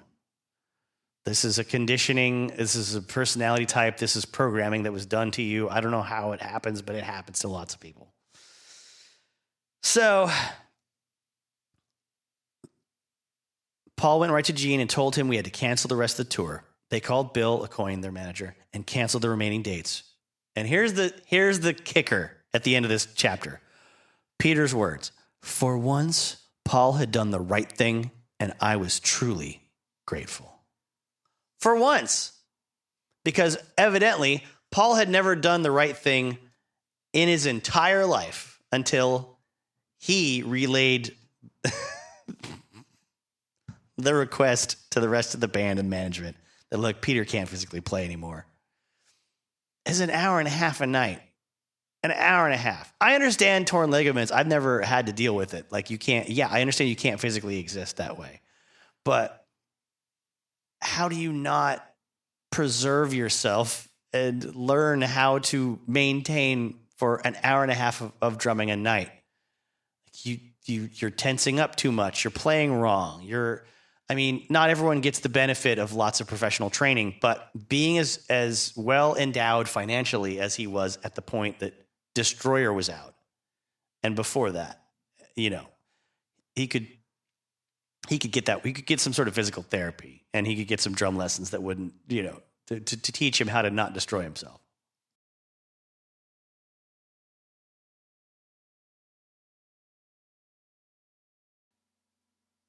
Now, lest you think I'm picking on Peter because I dislike him or don't believe anything he says, I don't want him to come out looking bad through this whole episode.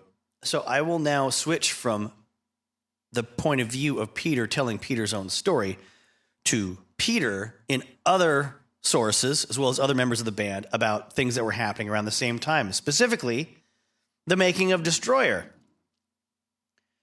Gene talks about this time in terms of being a totally different world. They didn't know what they were getting themselves into. The Alive album, the live record that, gave them a hit finally with Rock and Roll All Night. The live version was sort of the end of one era of them struggling to kind of get up this hill to some kind of success.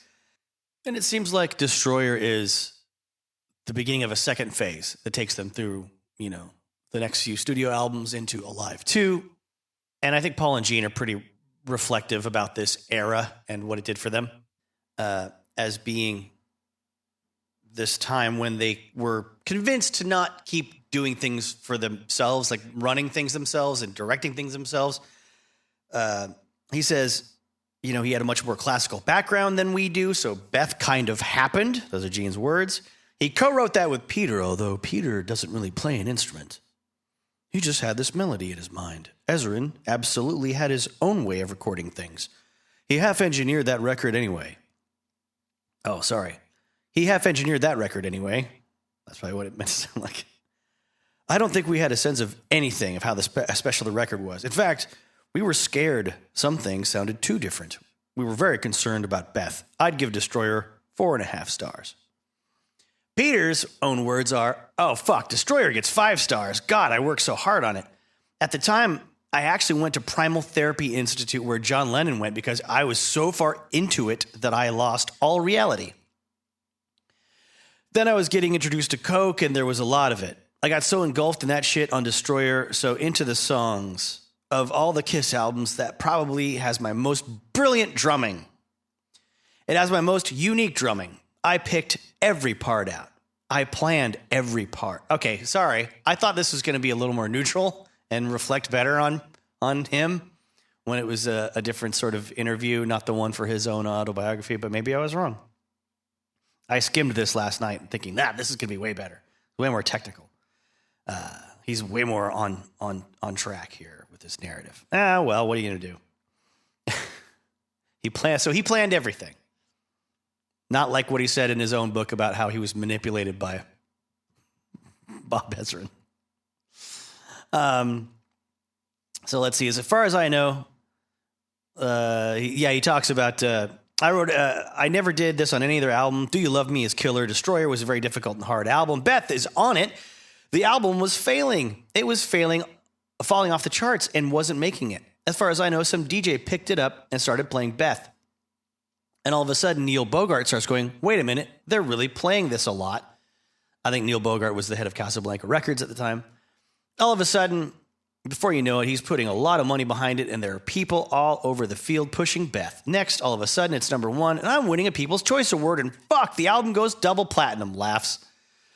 It was like, what happened? We were really sweating it like crazy. We were going, is this going to work? Did we do the right thing? We used Bob Ezrin, and no one is better than that. We spent a fortune to do it, and we were really sweating, and when we saw it going down in Billboard, we started going, oh no, Jesus Christ. After all the primal therapy I went through, I said, this can't happen. But one snowy night around the holidays, Bill LaCoin dropped by my brownstone apartment, and we had a fire going. We all sat around the couch. It's so important that he lets you know he has a brownstone.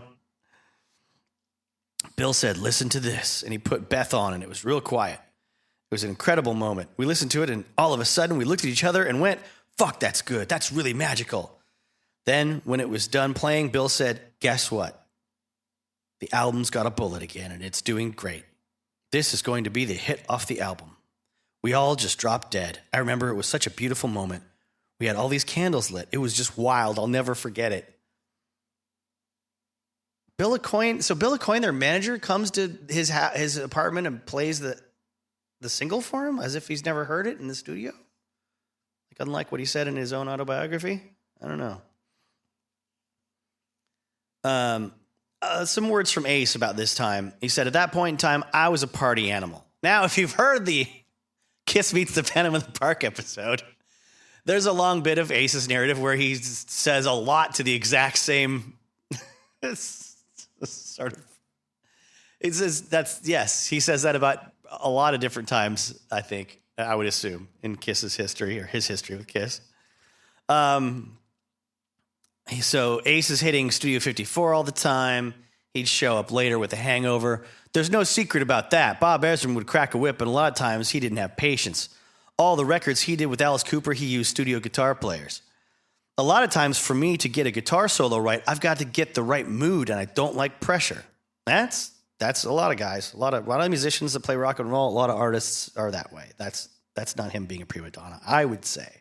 I would rule, because I identify with that, because, I'm more sympathetic to myself than anybody else that I read the life stories of. So I'm taking Ace's side now, after I've sold him out a couple times and made fun of him. Sometimes Bob didn't have the patience that other producers that I've worked with in the past have had. I'm not a school musician. If I didn't have something down pat, a lot of times Bob would fucking make me feel inadequate, which I didn't find too thrilling. That was one of the things about the record I didn't like, but there were some times that Bob and I hit it off and saw eye to eye. There were brilliant moments on that record. The actual finished product was very innovative, and it showed growth for us. He made us look at things in a different light. I think that's a pretty mature way to look back at it. I mean, it's easier after the fact and after the success and after it makes you some money to go, that was all worth it. I hated that guy at the time. Wanted to throw him out of a window, but to look back and go, yeah, he probably wanted to throw me out a window too. I think a lot of us can relate to that sort of diplomacy in hindsight. I like this quote from Paul, where he talks about being impressed with the Alice Cooper stuff that Bob Ezrin had did. If you don't know, he was the guy that engineered and produced Schools Out. And I know that off the top of my head because he used children's voices in that, which then Kiss would use some children's voices in God of Thunder. And then he would end up doing it, of course, with Pink Floyd's Another Brick in the Wall Part 2, the We Don't Need Now Education. The way little British children sing. We don't need no fault control. Sorry, that might have been Steve Jones of the Sex Pistols I was channeling there. More so than little children. And I have to say, on a personal level, one of my favorite rock and roll songs ever is Stardog Champion by Mother Love Bone. And you better believe that had to have been influenced by Bob Ezrin's production on all three of those artists' breakout songs. If you're a fan of 70s rock and you don't listen to anything past that certain era and you think all Seattle music is garbage and grunge sucks, please do me a favor and just listen to Stardog Champion by Mother Love Bone.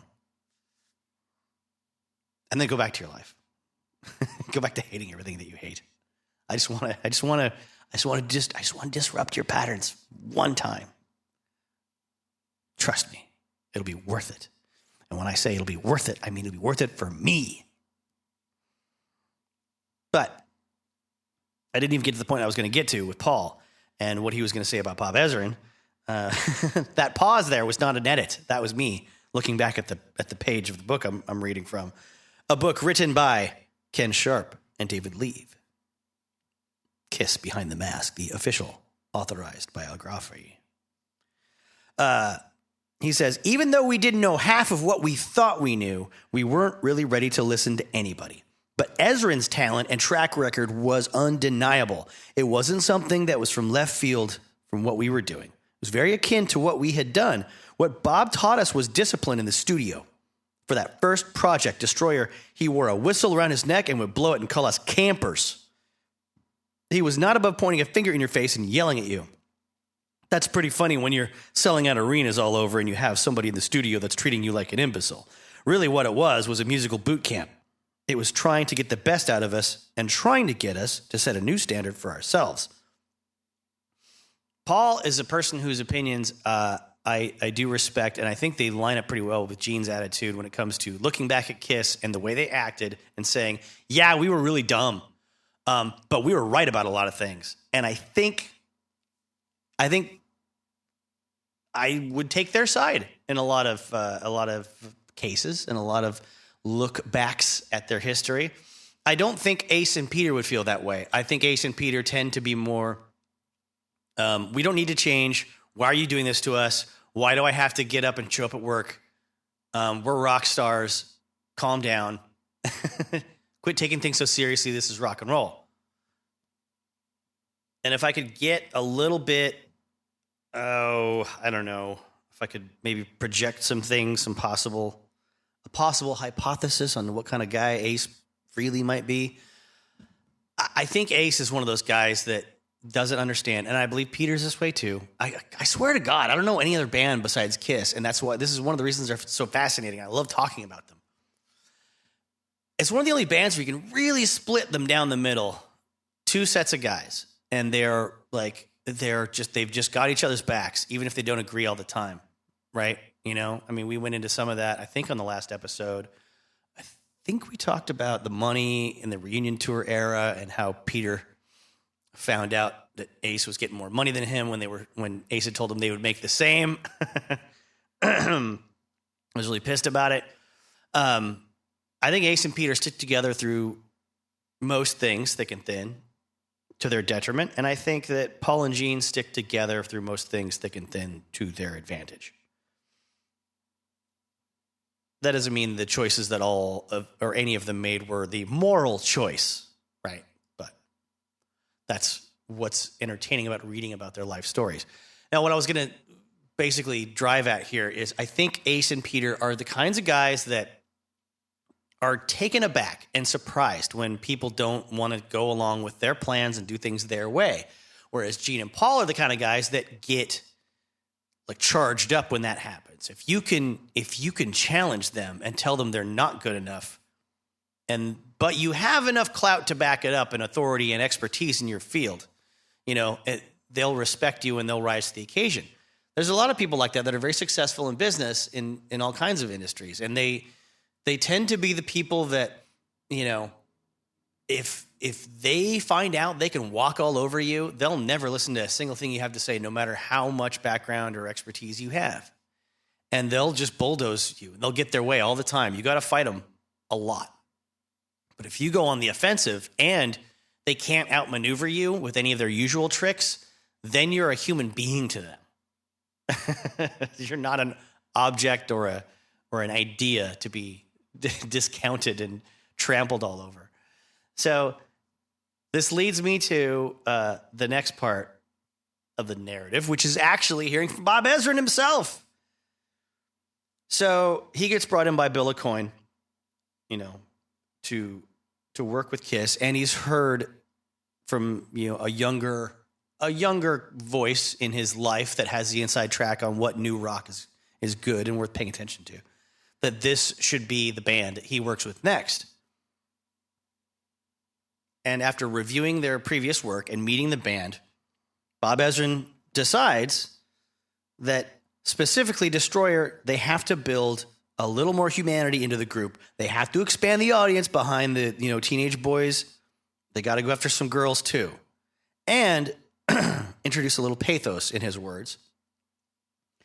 The analogy I used was they reminded me a little bit of the Lee Marvin character in The Wild One. I wanted to change them into Marlon Brando. We aggressively went after finding a ballad and things like Do You Love Me, songs that reached out to the girls in the audience. Before we started the Destroyer album, Bob, this is Corky Stasiak. Then he seems to be like an engineer or an assistant to Bob Ezrin. He said, before we started the Destroyer album, Bob told me we had to pump these guys up. They were down and out, and they'd been kicked around. Their prior studio albums sounded, brace your ears, people, sounded like dog duty. They were getting screwed by their record label. Casablanca was a disco label. They're the only rock artist on the label. Alive had just come out, and they were starting to sell records.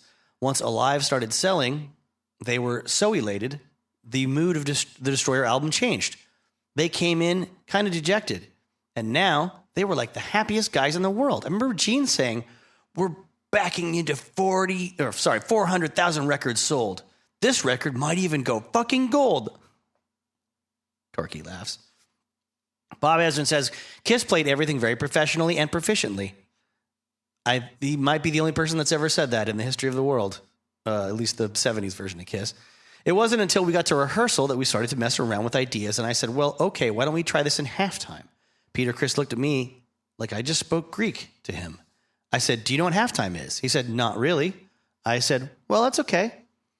It's when we're playing in 4/4. Do you know what 4/4 is? And he said, well, not really. So I said, instruments down, we are going to school.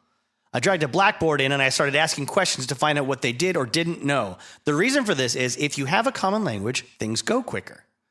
When you are building a house, you should know the terminology. And when you are trying to build a song, you should know the terminology of music. It's just easier to be able to say, let's do this in E flat, than to say, let's do this on that first fret just below that little dot over there. We decided that it would be worthwhile as an investment to take a few days and go through music basics just to get the band to feel comfortable. Then when we got things to like time signatures and the band said, there's no way that we can do this. And I said, sure we can. And we came up with that passage in Flaming Youth. I just had Peter keep playing quarter notes on the floor with the guys playing the 7/4 riff. And the riff turned around and around and nobody had to do anything. And they were just blown away that they could do this. It was like a kid driving a car for the first time. Let me go back a bit because I realized I didn't touch on the other voices when it comes to the creation of the song Beth. And I want to talk about it from these other quotes in the book by Ken Sharp and David Leaf. Bill Aucoin says, Paul and Gene wanted to take Beth off the album. I said, look, I think it's a hit. I know it's not necessarily a Kiss song, but it does have a rock and roll lyric to it. It's going to stay on the album. And they didn't fight me after that. I always thought Beth was a major hit because no one else did. Oh, sorry. I thought the sentence was, no one else did. No. I always thought Beth was a major hit because no one else did. Yeah. I remember I was sitting at Peter's little apartment and listening to the tape. And I said, boy, this is a hit. This is a hit. And I'd see people's eyes roll. It was the biggest hit I think they ever had. Of course, I didn't like it when I started hearing it in elevators. Oh, boy, that was a tough one. The quote from Peter himself is, the day we recorded it, Bob Ezrin had everybody in tuxedos. The New York Philharmonic. When we went to the record plant to do the vocals, Gene and Paul were in the console room. I'll never forget. They were looking at me like it was one big fucking joke. And I couldn't get into it, and Bob knew it and threw them out. They left. I did it in 5 takes, and it was beautiful. Corky Stasiak, who was one of the engineers on the album with Bob Ezrin, on January 13th, 1976, the orchestral and choral sections were done for Beth at A&R Studios. Kiss showed up in full makeup for a photo session in the studio. Bob, Jay, and I wore long-tailed tuxes, and we wore white gloves. Everyone in the orchestra was given tuxedo T-shirts to wear. Aha, cute. Bob Ezrin said, and here's the here's the sort of from a higher perspective, sort of look back and checking his own memory, I think, kind of an approach. There was a song, and it may have been called Beck originally.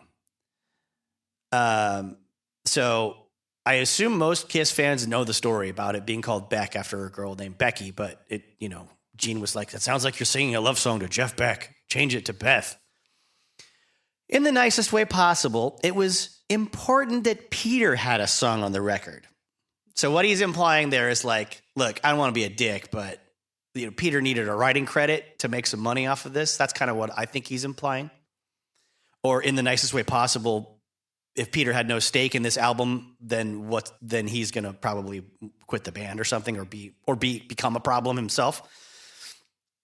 So we went digging through the archives of whatever Peter had. He had this song, which was kind of countrified, a little bit folky. It really didn't match what we were doing at all. But I heard something in it, and I took it home and translated it to the piano. I rewrote it a bit and thought about a kind of orchestral approach to it. In fact, I rewrote it substantially and brought it back in and went, you mean something like this, Peter? It was important that he felt like he was participating as much as possible. It was something that I heard in another form, but it didn't become the Beth you know and love until it went to my house for a while. I thought it was kind of theater. We did it at a session where we had the whole orchestra in tuxedo T-shirts. All the staff was in tails and the band were in full costume. and there were prop tees in the studio. It was so high camp and fabulous. It was purposely in keeping with what Kiss had become. It was kind of early days then, and people weren't quite used to the theatricality going beyond the bodies of the members of the group themselves. Dick Wagner, the session guitarist, says, I played acoustic guitar on Beth. I love melodic songs, so this was a natural song for me to play on. Bob Ezra and I are very compatible in terms of styles, especially ballads, because we've done a lot of stuff over the years together. Before working on that album, I'd done Alice Cooper's Welcome to My Nightmare record with Bob, doing the song Only Women Bleed. During that era, Bob and I came up with a lot of very melodic songs. I wish I had written Beth, because it is just a beautiful song. I thought it was a hit the first time I heard it. Let's do another quick quote with Paul Stanley from Face the Music, A Life Exposed. Judging others and being quick to criticize just pollutes your life. Learning how to open your hand is the best thing you can possibly learn.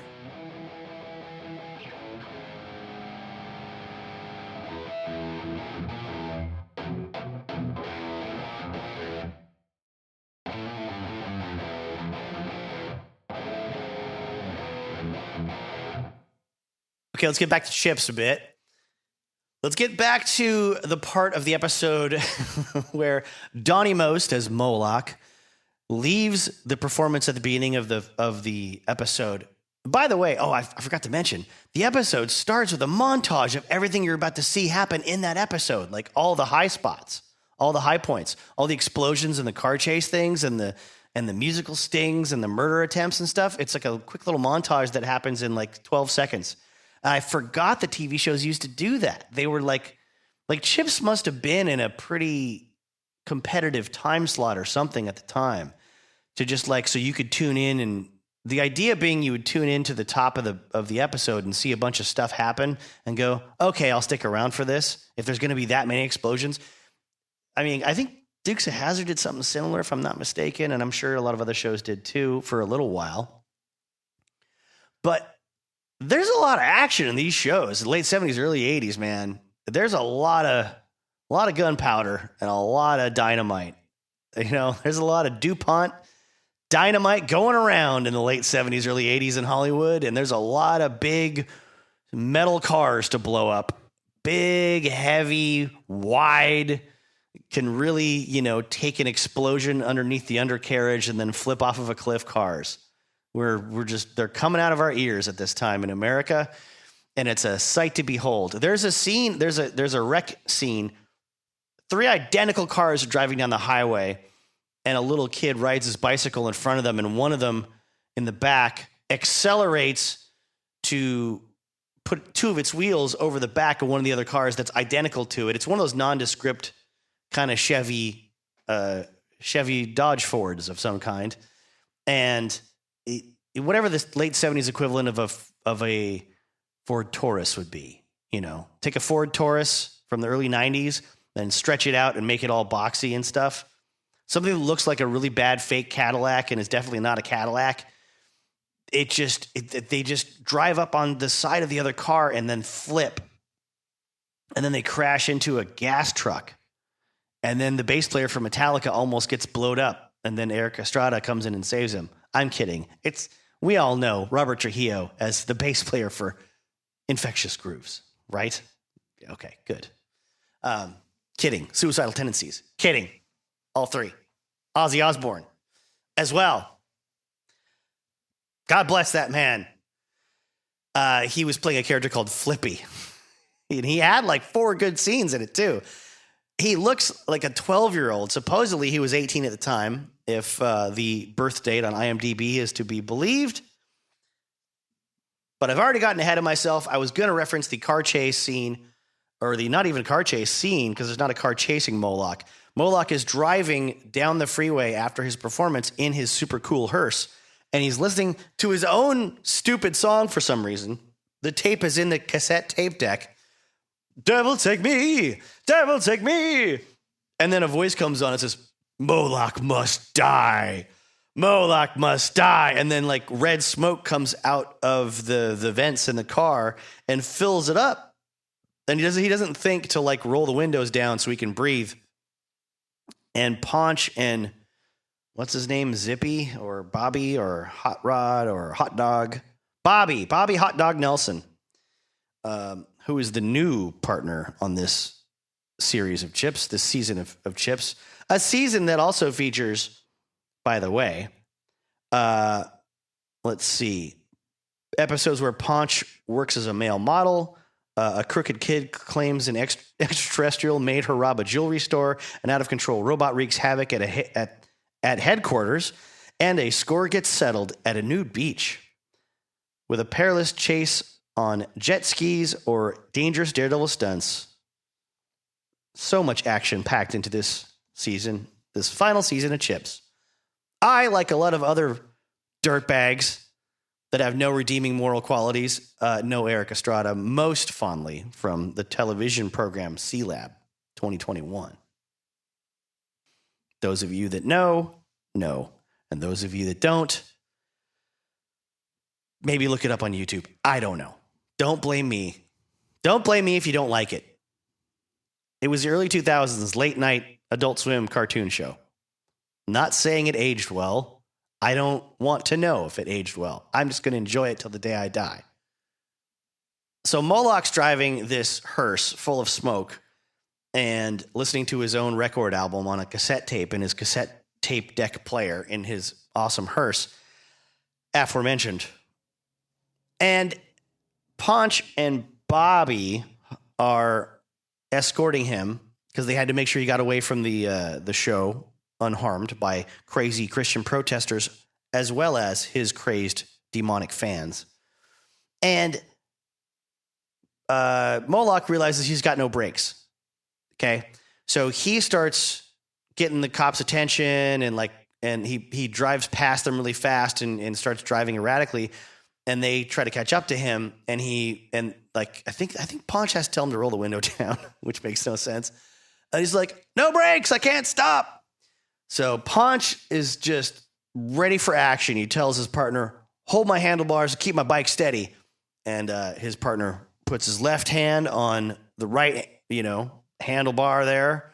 And Paunch stands up like a boss, climbs in the window of the hearse, pulls Ralph Malph out of the hearse with smoke billowing out of it. Somehow the car is still going in a straight line down the freeway, pulls him onto his motorcycle. And then what I thought was going to happen was he would then give control of the bike to Donnie Most and leap back into the car and do something, I don't know, somewhat sensible to protect the lives of innocent people on the California freeway, whatever California freeway they're on. And downshift the vehicle. I mean, I assume it's an automatic, so put it into low gear, right? And then move the wheel back and forth, left and right, and then get it over onto the shoulder where the terrain's a little bumpier. Get some resistance there to the constant motion, the downward motion of this runaway vehicle with no brakes, and then get it to, I don't know, maybe bounce it sort of off the barricade on the left a couple times or on the right a couple times or something, move it across a few lanes of traffic with his police escort. His buddy could turn the lights on and they could move it off to the next exit. Because at this time, there's no indication in the narrative and in the script that there is a explosive device in the hearse. All we know is the brakes don't work. And then there's smoke coming through the vents. Okay. I would think that you could pull a trick move and spin it around sideways while pulling the emergency brake, throw it into reverse, and you destroy the transmission, of course. But if you got it, running slow enough, you could pull that off without too much trauma to your neck or whiplash. But no, they just let it go down the freeway, speeding at God knows what I assume a reasonable 1980s freeway speed for California. And it crashes through a chain link fence and explodes after flying off the edge of this embankment. So I guess it was supposed to explode. I guess there was a bomb wired up in it, but no one knew about it really. And that's what sort of kicks off the episode and gets us into the whole the A plot and the B plot. of this particular trick-or-treat extravaganza with the folks from CHiPs. Later on, Elvira shows up for a tour of the police station because that's a thing that you can just do whenever you want to, especially if you're Elvira. The cast know who she is.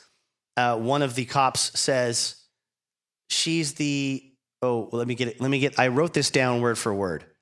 She's the host of that scary movie show on the local channel. Because that sounds legit. Because they don't know who's watching this in what market and if they actually have the Elvira show. So they don't say, Channel 11, she hosts Elvira. Blah, blah, blah. Because who knows what it's called in another market, I guess. And there's this subplot of all the cops getting ready for their Halloween, fun time party at the end. And when it comes to the fun time party at the end, there's a shot of Elvira with like headphones. Like she's holding the one headphone up to her ear. She doesn't have it on because she's got a huge wig, but like she's doing the DJ thing with like one headphone on and listening, like playing records. And the soundtrack does not match at all the dancing of the people. The soundtrack's terrible. There's like no low end. There's nothing to dance to with the soundtrack music. It's great. There's a weird, spooky things are happening around us subplot with some questionable sort of ideas about, is this bad luck? Are we cursed because these bad things are happening on Halloween? Is it because at that time of year, Ponch wisely says, all I know is everything means something, after he tells a story about a witch lady that cursed his bag of potatoes to turn black when he was a child. So remember that, folks. Everything means something. There's also a member of the force that claims to have at home something he calls an oscillating modulator. He's super into hi-fi machinery and audio equipment, and he takes the Moloch tape home to find the special demonic message in it. There's multiple messages across multiple tapes during this episode. The first is Moloch must die. The second one is Moloch will die. And then the third one is Moloch has died with his fiery breath. And he does it because Moloch does a Gene Simmons thing with he spits fire. And that's the plot, is to kill him at the end of the episode while he's filming a video for Devil Take Me. And when he goes to spit the fire, it's actually an explosive device that his manager has, spoiler alert, his manager has used to assassinate him. So he'll become a bigger star in death, and the manager / producer will just keep all the royalties after Moloch's dead. I think that's enough about this CHiPs episode. Let's get back to the boys. Let's get back some fun quotes from the past. Since this is a Peter Criss heavy episode, and I've included some Paul Stanley stuff, I want to be sure I get more Paul Stanley quotes in this episode. So this is from Superstars, Facts and Picks from 1986. $2.50 cover charge in the UK, £1.25. Do you stay in shape when you're not touring? Paul Stanley. It's all to a degree. What? We have to stay pretty much in shape. We wear pants that basically fit you like a warm body. What? You've got to make sure there's not too much to hold on to. What? Like a warm body? What? Does someone usually design your outfits? My stuff's mine. We all pretty much have always done it that way. What? Even though you're not in makeup anymore, do the costumes tie into the whole concept of the show? The thing with Kiss is that has always worked best. Is that when we know what's best. The thing with Kiss is that has always worked best. Is that we know what's best for us. And when we let other people do for us, we are letting them give their interpretation of us. I'm going to read that again. I've been an audiobook narrator multiple times. I'm not a dumb, silly person who can't read. The thing with Kiss is that has always worked best. I guess that being the costumes tying into the concept of the show, is that we know what's best for us. And when we let other people do for us, we are letting them give their interpretation of us. And I'm not really interested in someone else's interpretation. SFP. Have you ever let that happen? Sure. And the only way to learn is to go through it. Then you realize the reason why you made it in the first place is because you knew what you were doing. As soon as you let other people get the credit, they'll sell you down the tubes. Selling you down the tubes is not the expression. I believe it's selling you down river, but whatever. Without even meaning it. Good intentions can kill. That's a good quote. I dig that one. That is wisdom. I think Paul Stanley's full of wisdom. I don't think he always uses the right words to convey it, though. I don't think you can have longevity unless you know what you're doing. We know what we're doing.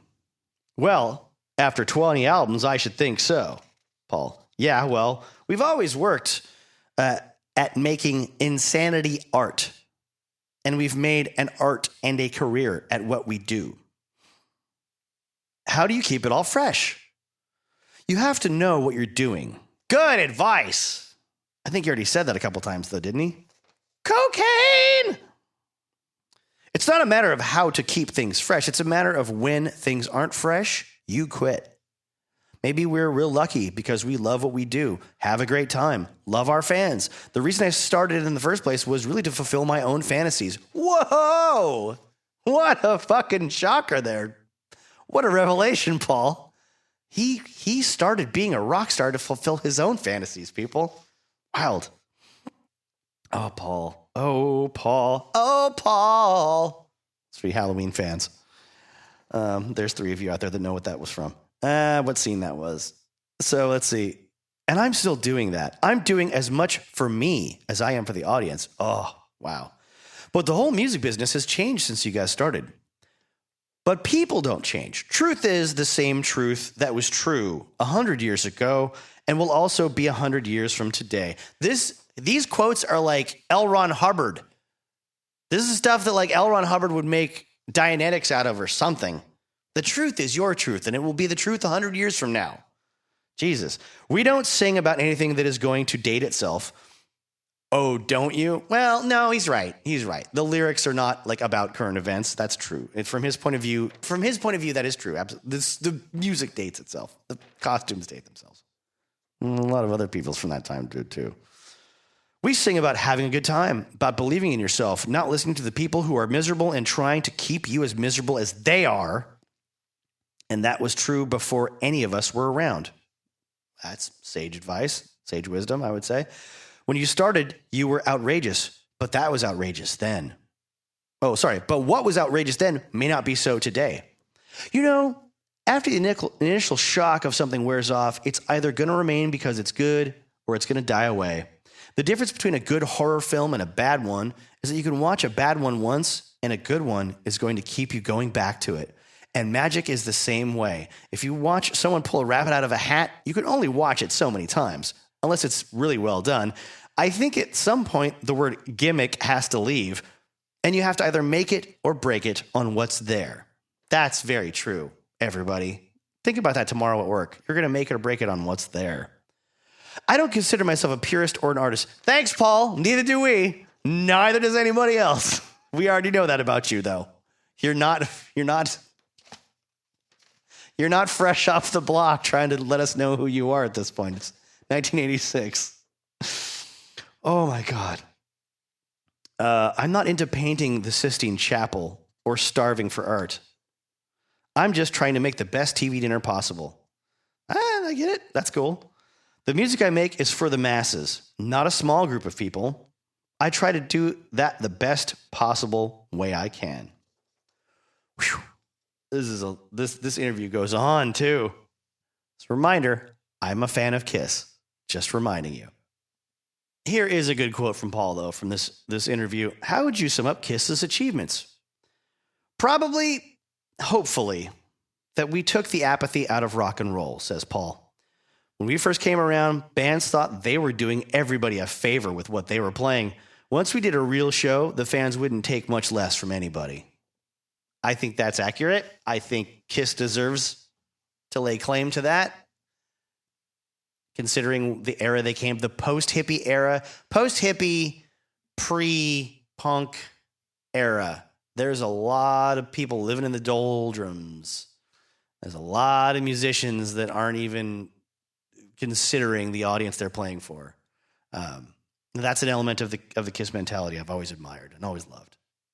They wanted to destroy that perception that it was okay to be a musician and not care about your audience. And again, I'll say it, all the people that are like, oh, Kiss was a bad band, they wrote bad songs, but they were good. They were smart people and good marketers, good business. And I know, I disagree. I disagree with the idea that they couldn't play or they couldn't write songs. They wrote great songs. Listen to the stuff they put out, in the mid to late 70s. It's fun. It makes you smile. It gets you pumped up. I mean, just Alive. I've said it before. Alive 1 and 2 alone. They should be gods forever for those two. And I know they re-recorded most of those tracks in the studio. I don't care. The live versions are in the studio, yes, but they're better than the original studio versions in a lot of cases. I'll listen to that. I don't even need to listen to Destroyer. I'd rather listen to the songs from Destroyer on Alive 2. Darn it.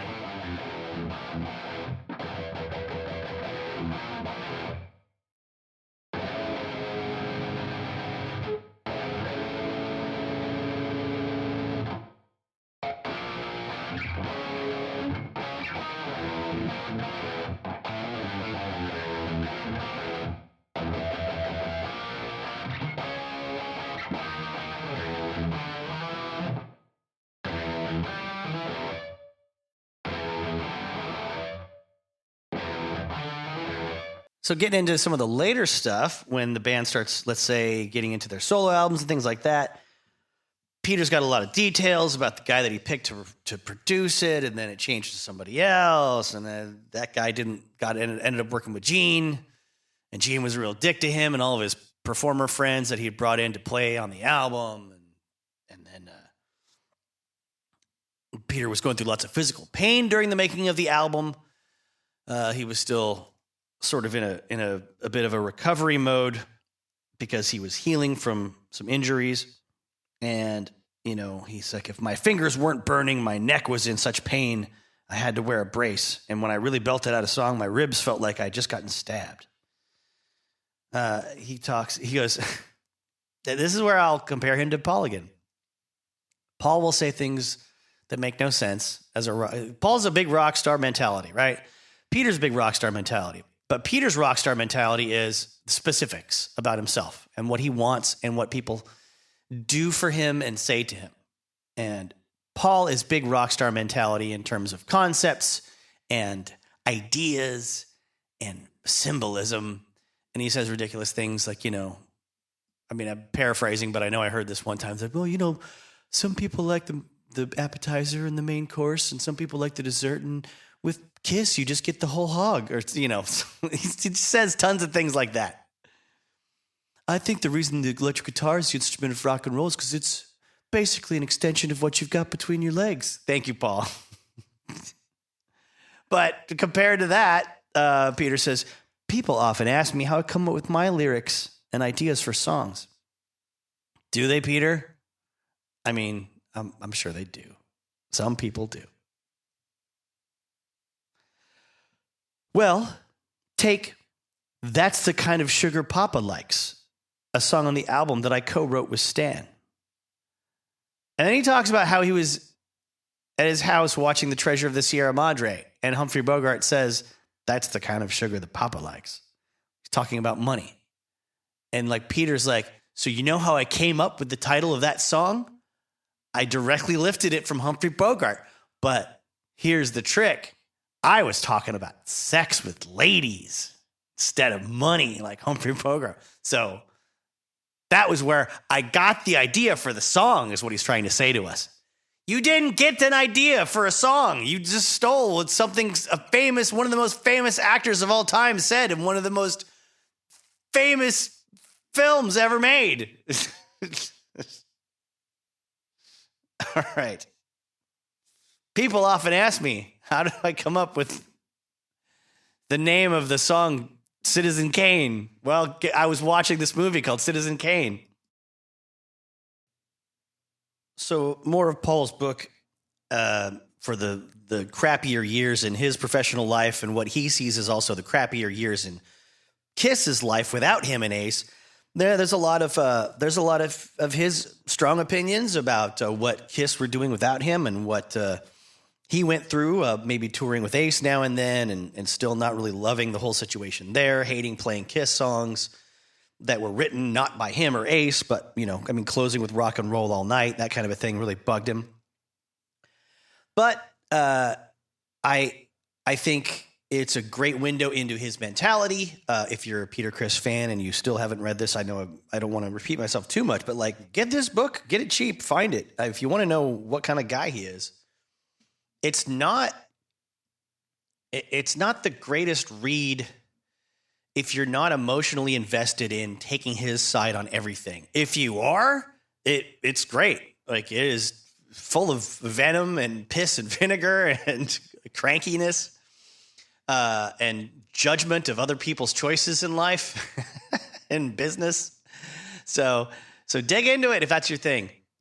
I can kind of take that if it was like Marlon Brando or someone like universally famous to lots of different people, Orson Welles, who I do admire a lot. I could read a whole book of him griping about stuff and being a jerk. No problem. But I don't really dig it when it comes to the musicians that I enjoy.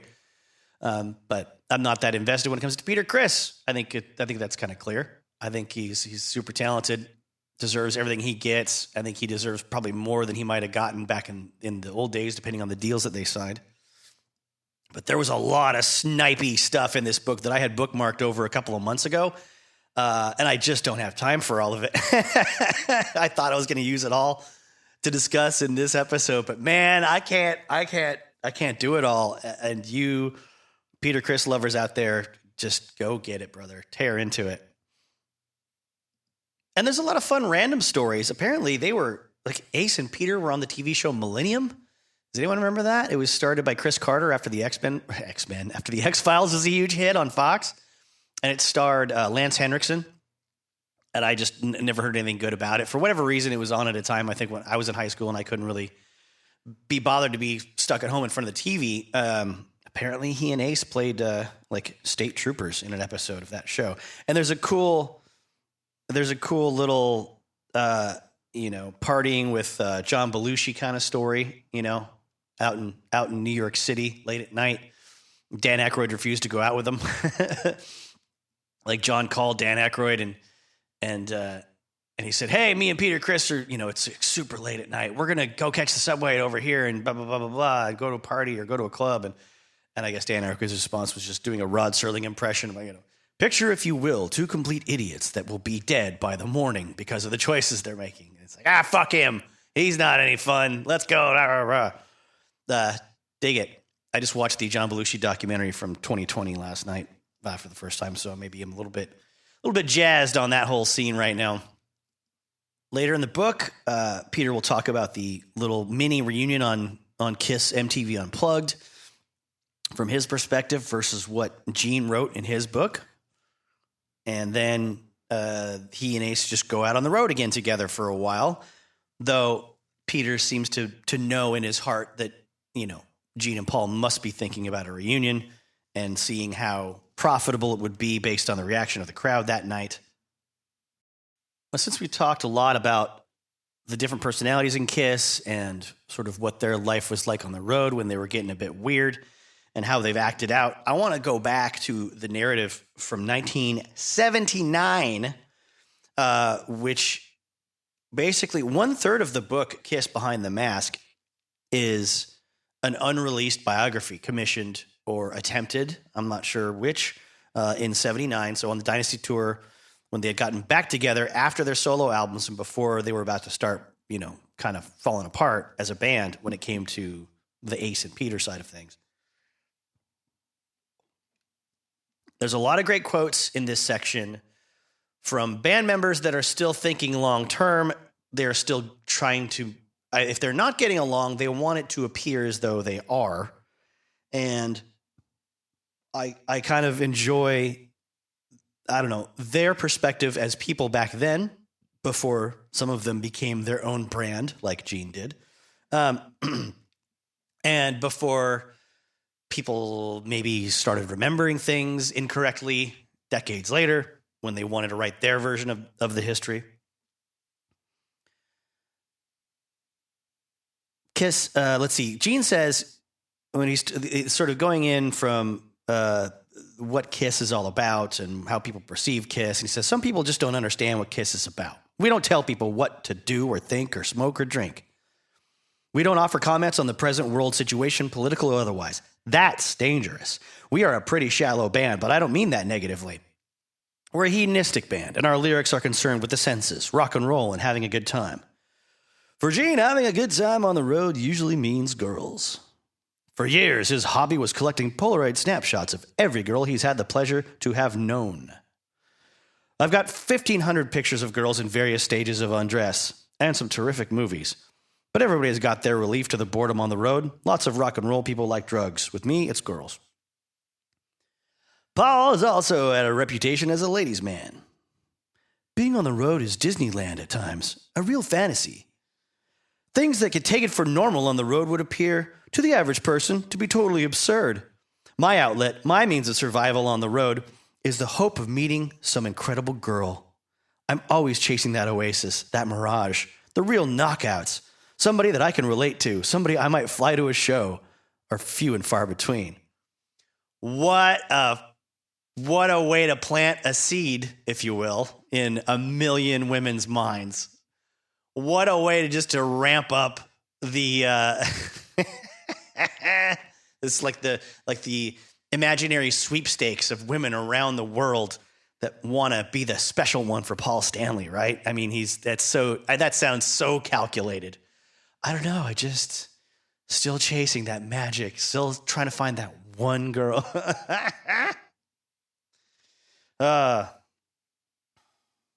Soon as I find the right small group of girls, the 7 or 8 women that are right for me, my wandering days are over, baby. Call in if you know that reference. Let's see. I have a hard time, Paul admits, keeping it together on the road. The fact that I could have girls all day is old news. I'm past quantity. It's quality or nothing. That's not always the best way to go, but I have a pretty high opinion of myself. It's not a matter of somebody being good enough for me, but if there's no spark, I'd rather be alone. Good for you, Paul. I agree. My idea of being with somebody means giving them my energy, my concern, my all. People are too important to play with. That's very noble, I would say, personally. Paul continues, when I go over the edge on the road, I call up friends, and I get very quiet. Ace, whose humor can turn Peter's deep depression into laugh riots, can't work his magic on Paul. When I clam up, Paul explains, the guys in the band leave me to work it out myself. They pretend everything is all right. When you go crazy on the road, there's not much you can do. Unfortunately, you're out there. Usually after a few days of being down, I'll be okay. And then Peter or Ace will say, I knew something was bothering you. Sometimes Peter will ask me if I'm okay, and I'll say I'm all right even when I'm not. There's nothing anyone can really do. The moments of insanity pass. You just have to hang in there. The one saving factor is that I can get a lot of it out on stage. I know that if I'm really down or frustrated, I can do a great show. I'll vent all my frustration and just beat myself to death on stage. Ace, the irrepressible member of the foursome, tends to be the most unmanageable on the road. He tells one story that sums up 100 other nights. In Arkansas once, I met a friend of mine from New York, and after the show, we got really bombed. When the hotel bar closed, we went to my room, which was on the top floor, facing the main street. Me, my friend, and another guy threw a piece of every piece of furniture out the window and watched it explode. I'm glad we didn't kill anybody. My friend and his friend split, and that's when the cops came. Oh, Ace. At first, the police knocked on the wrong door. Then they went to Paul's room and caused Paul serious discomfort because, at the time, he was entertaining an underage lady who was working her way through the hotel. Envisioning nights in jail, Paul hustled her into her clothes, but when he answered the door, the police saw they were in the wrong place. Paul's room still had its furniture, so they went to the next door. Ace picks up the story. Our road manager, Frankie Sinlaro, ran in and told me, get under the covers, put the pillow over your head, and I'll take care of everything. 2 minutes later, 2 state troopers walk into the room. State troopers? Wouldn't they be city cops? I don't know. I wasn't there. Fucking, I don't know. Now, Frankie was the best bullshit artist I ever met in my life. He said to the cops, "Look at my poor boy here. You won't believe what happened, officers. He had all these people here, gave him free food, free drinks. He passed out on his bed hours ago, and they wrecked his room. He doesn't know anything about this. I can't wake him. I'm afraid to." And the cops bought the story. Frankie Sinlara was also Peter's favorite road manager. He was just as crazy as we were, so I couldn't put anything over on him. I love that guy. He was the only person who could put Gene in his place. Gene would say, "Frankie, you're really mature." And Frank would say, "Gee, you're really smart. I wish I was a teacher like you." He treated Gene like an asshole, which was great. Ace, who established a wild reputation by pitching several television sets through open windows, has continued to use the tube for survival on the road, but in a much more sedate manner. I have a video disc and a Betamax recorder, and I bring movies on the road with me. I try to keep myself occupied. It's important that he does, because Ace's idle hands are the devil's tools. He proved that one night. I crazy glued all my furniture to the ceiling. When Frankie came in, he thought he was on acid or something. No, Ace probably just came in and said, "Oh, what stupid asshole thing has Ace done now that I have to deal with and pay for?" No one walks into it. No one sees furniture on the ceiling. "Oh, I'm on acid. Oh, my God." In spring of 77, the Road Warriors returned to Japan. But fortunately for everybody's sanity, by February of 1978, Kiss was not on tour. For the moment, the long and winding road was behind them. And that's the part that segues into Kiss making the Phantom of the Park film, which we've already touched on in the last Kiss episode. You lucky, lucky people. Let's end this segment on a quick quote from Paul Stanley. From Face the Music, A Life Exposed. "I was also skeptical about what all the grunge bands would do on their second albums. There were a lot of great first albums. But what would they do once they were platinum acts instead of kids living in roach-infested garages? I mean, if they were all so miserable, once they had money, they could all go see shrinks." That again was Paul Stanley, who recorded an album called Carnival of Souls right before the Kiss reunion that was a blatant attempt to capitalize on the grunge, quote-unquote grunge, music phenomenon. Also, Mr. Out of Touch Paul Stanley at the time didn't seem to register the fact that every grunge band from Soundgarden to the Melvins were openly paying tribute to Kiss. In every guitar magazine interview I read, and probably most rock magazines in general, talking about how Kiss changed their life. Kim Thayil himself said he started playing guitar because of Love Gun. There was tons of love for Kiss in that whole community, to the point, I mean, to the effect that even the Melvins, I saw a Melvins sleeve on one of their records. I don't remember if it was like a 45 or what it was, an EP or something way back in the day. I mean, from way back in the day when it was printed. I saw it at a record collectors convention thing in Seattle in the mid-90s. And it was the Melvins logo as the Kiss logo. And on the back it said, "Melvins play guitars and drums because they want the best," which is a callback to when like official notes about Kiss would say, "Kiss play Pearl drums and Gibson guitars and basses because they want the best." I think Paul's a bit silly and out of touch sometimes when he starts talking smack about other people that he's never really registered or met. I recall when I was working at one of the maybe 3 main guitar manufacturers in the entire United States that made graphite guitars instead of wood guitars. And Paul Stanley came out with a signature Washburn guitar. It was an Ibanez Iceman ripoff because he had no longer had a deal with Ibanez, even though they made him the best guitar ever. And he said, "Yeah, the great thing about my new guitars is it's got this crazy novelty methodology behind it where it's made out of wood. What a wild idea." Because the existence of graphite guitars implies that there are no more wooden guitars made anywhere except for Paul Stanley's. It's like my racist granddad when the WB came on in the 90s and he saw like black people in sitcoms without white people in the main cast. Said, "There's no more white people on television anymore." Obviously, I'm not saying Paul Stanley's a racist. I'm saying it's that equivalence, that like this thing exists, therefore the old thing is no longer real. Another fun quote I don't want to neglect from Paul Stanley, Face the Music, A Life Exposed. "At the end of the day, Love Gun wasn't about guns. I was just singing about my dick. Thank you, Paul. We never, ever would have known.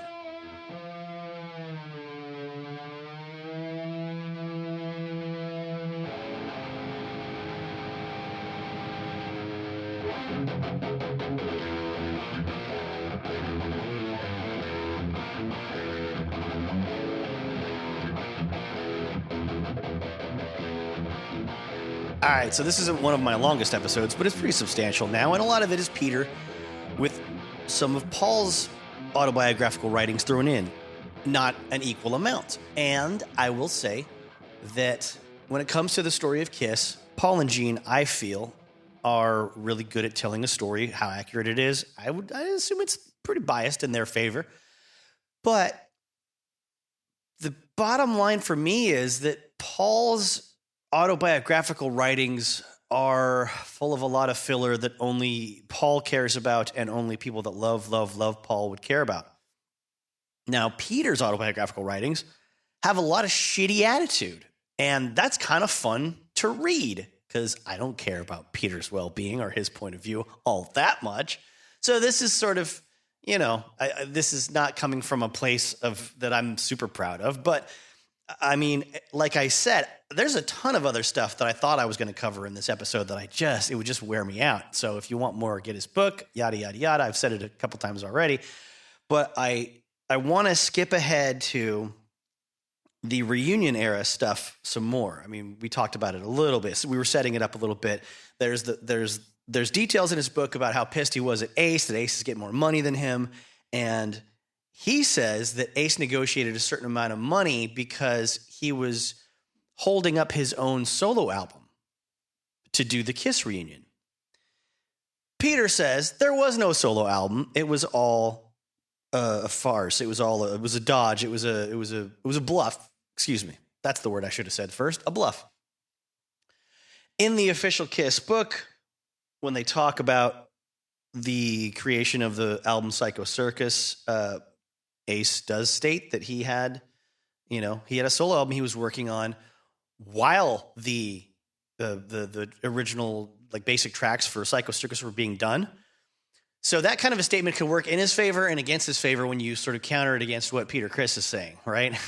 Because the complaint from Peter and Ace is they weren't involved in the recording of most of the songs and hardly any of the songwriting for Psycho Circus. And Peter's bitching that Ace was lying about making a solo album. But Ace blames his solo album for the reason why he wasn't there. But then again, how does that justify the extra raise in money, $100,000 that he wanted supposedly, if instead of neglecting that, he was working on it? You see what I'm saying? I don't know. I can't make sense of any of it. This is why I don't rely on Peter and Ace to be the most accurate storytellers when it comes to the history of Kiss. I don't think, but it's so subjective because I don't trust anybody in Kiss, to be honest. Any of them. They don't like each other for the most part. I mean, so let's go back to before Psycho Circus and talk about 1996 and the reunion. It was a big old deal. And if you watch the Second Coming VHS cassette tapes that came out at the time that detailed the reunion story and the touring and what it was like for them all to be back together, oh my God, they were all so in love with each other. And, Peter talked about, there was a really touching moment where Peter talked about how Gene surprised him with a big gift backstage. It was like a ton of like Motown or was a ton of, I forget if it was Motown albums and box sets or if it was Frank Sinatra. But either way, he thought that was great, and he was very moved by it because, Gene knew that was the kind of thing he was super, super into and liked to listen to all the time. I think in another life or just an alternate universe in the same time frame, Peter Criss could have been a great like lounge singer, showman.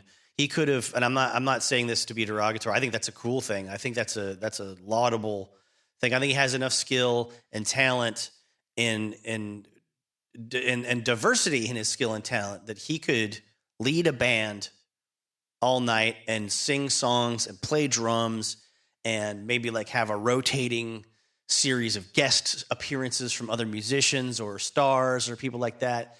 You know, maybe in Vegas, maybe a traveling show. I don't know. I think he's all about a lot of old school showbiz kind of stuff. You know, he could tell jokes and he could, you know, I don't know, talk about the events of the day or something.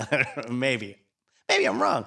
But when you get famous for doing one thing, it's hard to get people to buy you as something else. And it's hard to get opportunities when you were kicked out of that one thing for, you know, drinking and doing lots of drugs and being unreliable. So let's look at the makeup of, I guess pun intended, subconsciously, of his days of preparation for the reunion tour, right? Because they were all going through a lot of stuff to get ready for it. They didn't want to look like a bunch of old slobs out there. And they were getting fit and they were getting back into musical shape as well as physical shape. And, you know, he has a personal trainer that was the same as Paul, who belonged to a Hare Krishna group. So he says he took me to this temple one night and we did some chanting together. I feel like there's a bigger story there. If you wanted to be a decent storyteller, or don't say it. Don't say nothing about it. That was Gregory. Gregory just kicked my ass, he said. He had me drinking power drinks, distilled water, cleaning out my whole system. I'd meet him at Gold's Gym in Venice at 9 in the morning. 9 in the morning? Heavens to Betsy. He's practically a farmer getting up at sunrise. At 9 in the morning. And we'd train for 2 hours straight. We did the treadmill for half an hour, then stretched and lifted weights. He taught me yoga positions. He was literally chiseling my body. No, he's not, Peter. Literally chiseling your body is taking a hammer and a chisel and scraping it across your skin and hitting you with it. That's literally chiseling your body. I apologize to all the Peter Criss fans who just like think I'm just berating him for his use of language, but words are fucking important, goddammit. Drives me bonkers. Oh, there's so much. You know, he lost more than 25 pounds. He gets in the best shape of his life. All right, that's the gym. Now, 2 hours, it's not 2 hours of powerlifting and like, you know, running at high speeds. It's doing the treadmill, which could mean anything from walking to speed walking to jogging to running.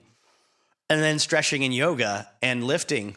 Cool. I mean, I don't know. I wish I had time for 2 hours of that every day. That's killer. I think that's awesome. Then he says, I drive to my drum tutor and drum for an hour. An hour! I had to relearn all the old Kiss songs. It was humiliating to go meet up some punk drummer and copy him playing my old shit because I had forgotten how to do it. Punk drummer, a teacher, a person that is going to make it possible for you to be a millionaire again. This fucking punk, he calls him. Jesus Christ, dude. Where's the gratitude? And someone else set this up for you. You wouldn't have done this yourself. You would have just showed up and I'm still as good as I always was. All right, so he talks about watching old VHS tapes with his drum tech and of Kiss shows, you know, like study old Kiss shows, and he was paying enough attention to detail that he relearned his old body movements, the way he moves his head at certain times, the way he spins his sticks at certain times. So only an hour of practicing drums there, then an hour or two playing at another location. So it's not uninterrupted time. He's going probably somewhere else. Playing with Tommy Thayer, just guitar and drums. Tommy Thayer has had a relationship with Gene and Paul since the 80s. He was, you know, in the 90s responsible for booking and organizing a lot of the Kiss conventions that led to the reunion, that brought Ace and Peter back to the people. And he made that happen. He was in a band called Black and Blue that Gene Simmons, I think, tried to manage or partially managed at some point. And they had a song that Gene liked so much that he took writing credits on it. he might have done some arranging or something to it, but I think he was producing them or getting them produced or managing them or something. Whatever the fuck it was, Gene was involved. behind the scenes with the release of this Black and Blue record, and he wanted a part of the publishing of this song. And he told Tommy Thayer, "Don't worry about it, because we're going to put this into, we're going to make this into a Kiss song." And Kiss eventually recorded it, and Tommy Thayer got publishing royalties from that, which made him, probably a decent amount of money. And he had been basically a salaried employee of Kiss for a long time at this point, 10 years, I would say. If you look it up and I'm wrong, call in now and tell me that I'm wrong. I don't care. He was working for Kiss for a while. Let's just say that. But Peter refers to him as he was Gene and Paul's butt boy for everything.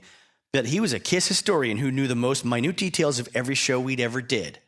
All right. That's incredibly disrespectful. A salaried employee of an organization is not a butt boy. All right. And some editor should have, I don't know. Apparently his editor and publisher didn't give a fuck that he came off sounding like an asshole in this. Or him and, what was it, Larry Ratso, something or other?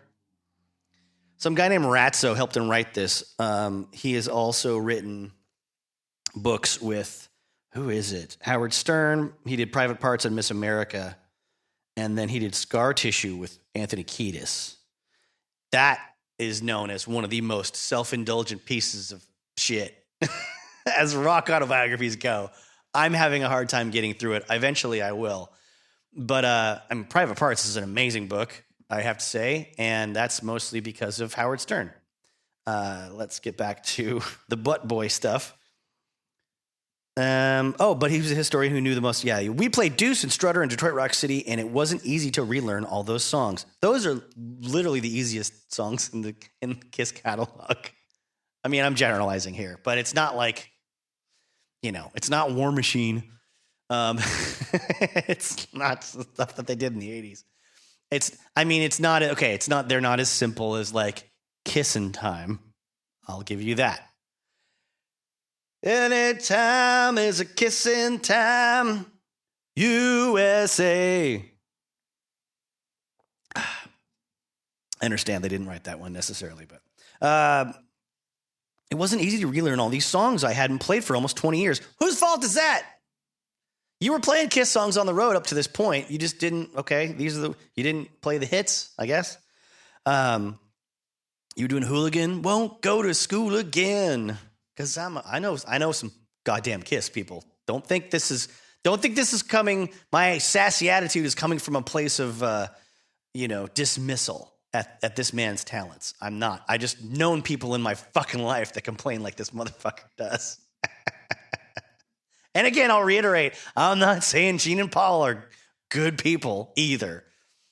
Any member of Kiss that if I was ever stuck on a plane to sit next to them, I would kiss their ass and get every good story I could out of them. Believe you me.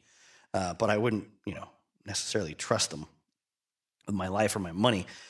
Let's see. Then I'd go downtown and rehearse with the band. Okay. So this is a pretty packed day, but it's music. It's playing, it's doing the thing you supposedly love more than anything in the world, right? They rented some cheap, crammed little studio. That's the way they wanted it, so no one could fuck up and make a mistake and get away with it. Gene and Paul were right on top of my drums, so I was lucky to be able to breathe. We worked like dogs in that place. But I didn't mind working hard. Oh, are you sure? Anyway, no, it's a regimen he's not used to, and I'm being shitty about it. But it's a lot going on. But it's still music. It's not being a hot tar roofer, in the middle of the summer. Okay, it's not digging ditches. It's not getting up at 5 o'clock in the morning to drive down to Labor Ready and sit in a waiting room and see what kind of $10 an hour job you're going to do anyways, sorry. Flashbacks to the early 2000s for me. Now, this is a time when Peter is getting a little bit worried about possible IRS scrutiny over the new bookings for the reunion tour, right? Because he has managed to come up with $3 million in debt when it comes to taxes owed to the Internal Revenue Service. A man who's made millions, obviously, and pissed so much of it away that he owes $3 million in taxes alone. I can't imagine what that's like. To just misplace that much money. I mean, criminy. But he and Ace both file for bankruptcy around this time to kind of get out of it and then move on and start building their stockpile of money back up from here on out. He talks about what the backstage scene was like on the reunion tour, how he wasn't interested in fooling around with girls at this time. He was very tired after the shows anyway. He didn't want to disappoint groupies by, getting worn out too fast. Good for him. I think that's very humble for him to admit. But no sooner does he trap me with a little humility than he says, no band on the planet worked as hard as we did. Mick Jagger can wear some jeans and throw a scarf on. Tyler, I assume he means Steven Tyler, not someone whose first name is Tyler, put some tight pants and a chick shirt on. But we had the boots and heavy costumes. Yeah, Steven Tyler, you with your girly shirts from the guy with clown makeup on and red lipstick, looks like a cat. Okay. Maybe don't throw those barbs around too much, Peter. It's good stories in here about Gene trying to tempt Peter by sending girls to his room and Peter refusing. And, Ace being on sort of a tight leash as far as alcohol and then having the girl he was with at the time go down the hallway to Peter's place for bottles of wine, try to get bottles of wine from Peter and go get drunk with Ace. There's stories about Ace being pretty pervy. He said he'd be sitting in the dressing room after a show, and I'd hear Ace talking to our wardrobe girl, requesting rubber gloves and a big jar of KY jelly. I knew right then it was going to be a sick night because his persona, I guess, is the doctor. And Peter would ask him, "Are you in tonight?" "Oh yeah, I got to operate on a few patients later. Rubber gloves tonight, baby. We're going in deep." Later in the book, he says, "I wanted the reunion to make up for certain things. I thought that maybe Gene and Paul had a point. Maybe they weren't as crazy as I thought they were. Well, they were even crazier when we all got back together. I thought some of that old camaraderie would resurface, but in the end, it was all about the money. Here I was trying to make amends for fucking up on stage at a show in 1978. So it was disheartening when I realized they were taking so much from the party. And I was working so hard for so little. It was so irritating to hear Gene say, 'You're working for me and you'll do what I say, or you'll be fired just like any other employee.' I wanted to cut his throat from ear to ear. If he had said that back to me back in the day, I would have taken a bottle and smashed it right across his forehead. But I had changed, even if they hadn't. They were making more money than they'd ever make again in their lives because of Ace and me. The two fucking lunatics. Without us, Kiss would have been a boring band. But now, without you, they seem to do pretty well, Peter. They played Donington. They played Rock in Rio, They did a lot of things without you guys. And then they did it without you afterwards, too. They made a lot of people very excited. What he doesn't really reckon with that I think I can speak to is the fact that audiences in the 2000s and the late 90s were a lot more discerning than the audiences in the 70s. And I don't think enough people talk about this for the bands that lived long enough to have reunions 20 years later, or bands that lived long enough just to keep going through all those years. It was fine for Led Zeppelin and Aerosmith in the 70s to go out on stage fucked up and sloppy. I mean, people still worship them because the whole crowd was fucked up and sloppy at the time. They were all on drugs or they've been day drinking, and they were just, happy to see. And people there was someone in a guitar magazine, an editor, at one point talked about how funny it was to have been to a specific Led Zeppelin concert, and it was the most amazing thing he'd ever experienced. And then 20 years later, he heard a recording from the mixing desk, from the board, the front of the house, board. So what it is you're getting the direct audio from all the microphones on the stage, of the drums and the vocals and the bass and the guitar with no crowd sound. It's all isolated, right? There's no echo. There's no atmosphere. It's just really dry, and there's no crowd responses.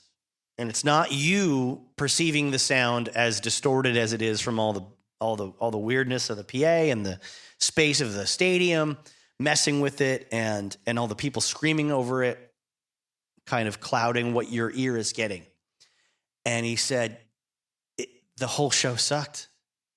Like, you couldn't, if you're not watching the band and you're not there in that sort of like physical, panicky, state of being and getting crushed by people and just like living I'm putting a lot of words into this, but this is my impression of it. Living second to second. I mean, I've been to arena shows like that. I've been just like fearing for my life for 3 hours, because of tens of thousands of people behind me just trying to crush my rib cage as a teenager. And it makes for an amazing experience. But he said, you hear the recording of it without any of that. And it's like, oh, the band was really off that night. They were really sloppy. They weren't in time with each other. They probably weren't paying attention to each other.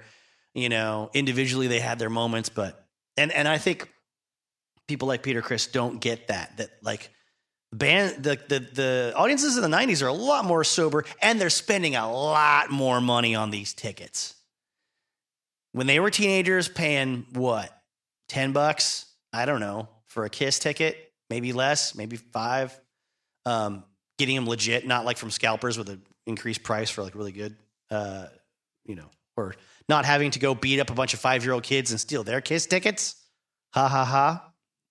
One of the best parts, one of the best lines in Detroit Rock City, which we'll get to in another episode, of course. It's a different audience. It's a different mindset for these people. They want to be able to park, go to the show, enjoy themselves. It better not suck, and then get back in their car and drive home safely, not be fucked up, go to work the next day. These are people that got like kids to pick up at daycare and stuff now, or kids to drive to football practice the next day. They're not going on a 4-day bender when Kiss comes to town. Anyway, there's a lot more talk about how much he can't stand what Gene does and how filthy Gene is. Oh, Gene's a pig. He's fucking all these different women and he's leaving the fake blood all over himself after the show and barely wiping it off. And he's sweaty and gross, and he goes to have sex with women, and he thinks he's handsome. Like, Peter is so obsessed with other people and the things about them that he disapproves of. It's amazing. He can't just have a good time. He can't go, oh, I'm going to get paid a lot of money to play drums. I mean, look, if the market was out there for him to just do things his way all the time, however he wanted it, he could not deal with these guys and just make tons of money. But the market wasn't there. I'm sorry. Now, he's got stories about the way that Doc McGee, the manager, and Paul and Gene would behave toward other people and toward Peter and Ace that sound pretty reprehensible. And if you want to take that for the truth, I'm willing to, for the most part. It sounds like they're real dicks, and they, would go out of their way to let other folks know how much they look down on them at certain times. Let's skip ahead to the recording of Psycho Circus. He says Kiss was set to go in the studio to record our new album. Both the fans and I were really excited. This was going to be the first time the four of us had collaborated on an album in 20 years. Ace and I were both working on songs diligently. But then, once again, our hopes were shattered. We found out they didn't want Ace or me to play on the album. They were offering us $850,000 each not to play. I had heard that Paul once said he wouldn't play in a studio with us ever again. I guess now that was confirmed. Well, hey, buddy, 10 years of not liking being in the studio with you, the guy still holds true to that. I can't blame him. This kind of attitude reminds me of Keith Richards' attitude in his autobiography when he's just like, after all these years of like fucking around and being strung out on heroin and causing problems for Mick Jagger, like he comes back clear-headed after he gets sober and decides that he should be a full partner in all the decision-making of the Rolling Stones. And for some reason, Mick Jagger doesn't feel the same way. Huh. I wonder why. So he says, that was a lot of money for nothing, but I didn't just want to take the money and not play. It was never just about money for me. And I have a note here in my bookmark that says, read this, then read page 303. Let's go back to page 303. After the part where he talks about wanting to slit Gene's throat that I read earlier and how boring they were without him, he says, I made a strategic withdrawal. I had millions at one point in my life, and it was all gone. So I realized that I had to stick it out for however long we were doing this and make enough money so I wouldn't have to work again. Take it in the ass as long as you could take it. Put up with their shit. Bite the bullet and just do it. Be a man and take that fucking cash and then say, goodbye, I don't fucking need you. Take this job and shove it. Music had never been about the money to me, but now at 50, I'd been to hell and back, and I needed it. Never mind that hell and back is a result of every choice you made in your adult life. Okay, fine. So back to the page I was on, which, page 309, nary 6 pages later. He's like, it's not about the money. He said it was never just about the money for me. It was always about the music. Then Doc McGee asked us to sign a paper saying that we played on the album. I told him I couldn't lie like that. He had lied before. He had been in Kiss when someone else played the drums for him. He had done this many times. Not as much as Ace, I think. I told him I didn't lie like that, but the fans got to feel you guys did the album together, Doc protested. I sat down with Tommy Thayer, the guy he despises, the guy he fucking called the Paul and Gene's butt boy. Because, God forbid, someone has a job. It's funny to me that he can be so disapproving of how like Gene treats waiters in a fancy restaurant. And if what Gene says in that part of this book, you can read it yourself, is true, it's disgusting behavior. But then he can like look down at Tommy Thayer like someone who's actively like helping him get back in shape to learn his own fucking songs again. and songs written by other members of the band, but Kiss songs again. And, by Paul's account, like Tommy was just like, this isn't going to work. I don't think I can teach him enough. This is a lot. Like, I don't know if he's going to make it. I sat down with Tommy Thayer, who would eventually play guitar on all of the tracks except for 2, and wrote a couple of really good songs. One, okay, who cares? It's a ballad for his lady. And since the tour is going to be called Psycho Circus, we wrote Psycho Circus, a cool tune that could have been the signature song on the album. Like they would ever let me have that. So he says he was a part writer in the Psycho Circus tune. I was set to come to the studio and play the songs for Gene and Paul, but that cocksucker Thayer snuck behind my back and brought them the demos before I could play them for them. So what's the deal? It's the demos.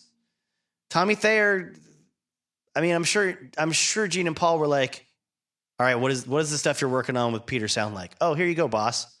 That cocksucker. So if it's the same thing that you were going to play for them, who cares? You're not an equal partner at this point, buddy. You're an employee. Of course, I was shot down, but I complained so much that they set up a meeting for me and the producer, Bruce Fairburn. Rest in peace. We met for lunch at the Bel Air Hotel. He seemed like a nice guy, another Canadian like Ezrin, and he was also wired, I realized. But he doesn't say what he's talking. He doesn't say he was like, is he on coke? Is he on like meth? Is he on like lots of cups of coffee? What does that mean? He doesn't tell us. He just talks about Bruce kind of saying, hey, it's good here. There's a lot of emotion in your songs, but it's not right for Kiss. And Peter goes, I'm thinking I should be at that fucking session. This is so disrespectful. Instead of Ace and me, they hire their road manager, Tommy Thayer, playing guitar, and a guy named Kevin Valentine playing drums. Now I was locked out of my own band's sessions. It has not been your own band in a long time, buddy. But I get that call that Paul wanted me to sing a ballad that he wrote with Ezrin. If I sang it, they could tell people I appeared on the album. I'll listen to the song. I finally found my way, and it was just a blatant attempt at another Beth, except it sucked. The lyrics are about this pitiful, pathetic loser who finally finds his way back to God or Bob Dylan or some chick. Who knows? That's kind of nice, actually. I like that. I like God or Bob Dylan or some chick. So he goes to sing, and Paul micromanages him, and it's a miserable experience. He says, then Ace called me. He really wanted a song on the album, and he was breaking balls big time, calling Gene every hour. I want my fucking song on the album. I'm going to quit the band if I don't get a song. So they finally caved. Ace had written something called Into the Void, which was perfect for the Spaceman, but it wasn't really a good song. Ace insisted that I come over to his apartment and rehearse with him because he wanted me to drum on at least one song on the album. That's what I loved about Ace. He always did seem to have my back. Now, I want to jump into the story about making Psycho Circus some more from some other perspectives, like Mike Plotnikoff, the engineer, a little bit from Bruce Fairbairn, the producer. There was a gentleman named Kurt Cuomo, who was a songwriter, and a guy named Danny Goldberg, who was the president of Mercury Records at the time. Paul Stanley said, I think it's a spectacular album. Psycho Circus is right up with anything that I consider our best. There may be parts of it that I'm not fond of, but as far as the overall album and my contribution to it, I'm very pleased with it. Bob Berzin and I will sometimes talk about it. If only he could have been involved. That would have just been awesome. I'd give that album 4 stars. My complaint with the album is some of the left field stuff was Bruce Fairbairn's focus and Bruce Fairbairn's folly. Bruce was a wonderful guy, but he didn't have a clue what Kiss was all about. For whatever reason, he had his nose up Gene's butt too much. It was unfortunate because when I would bring in songs, either he was underwhelmed or he would say, that's great, and then try to change them into something completely different. I think there are a lot of elements of that album that went drastically wrong. I fought tooth and nail to keep the integrity of that album.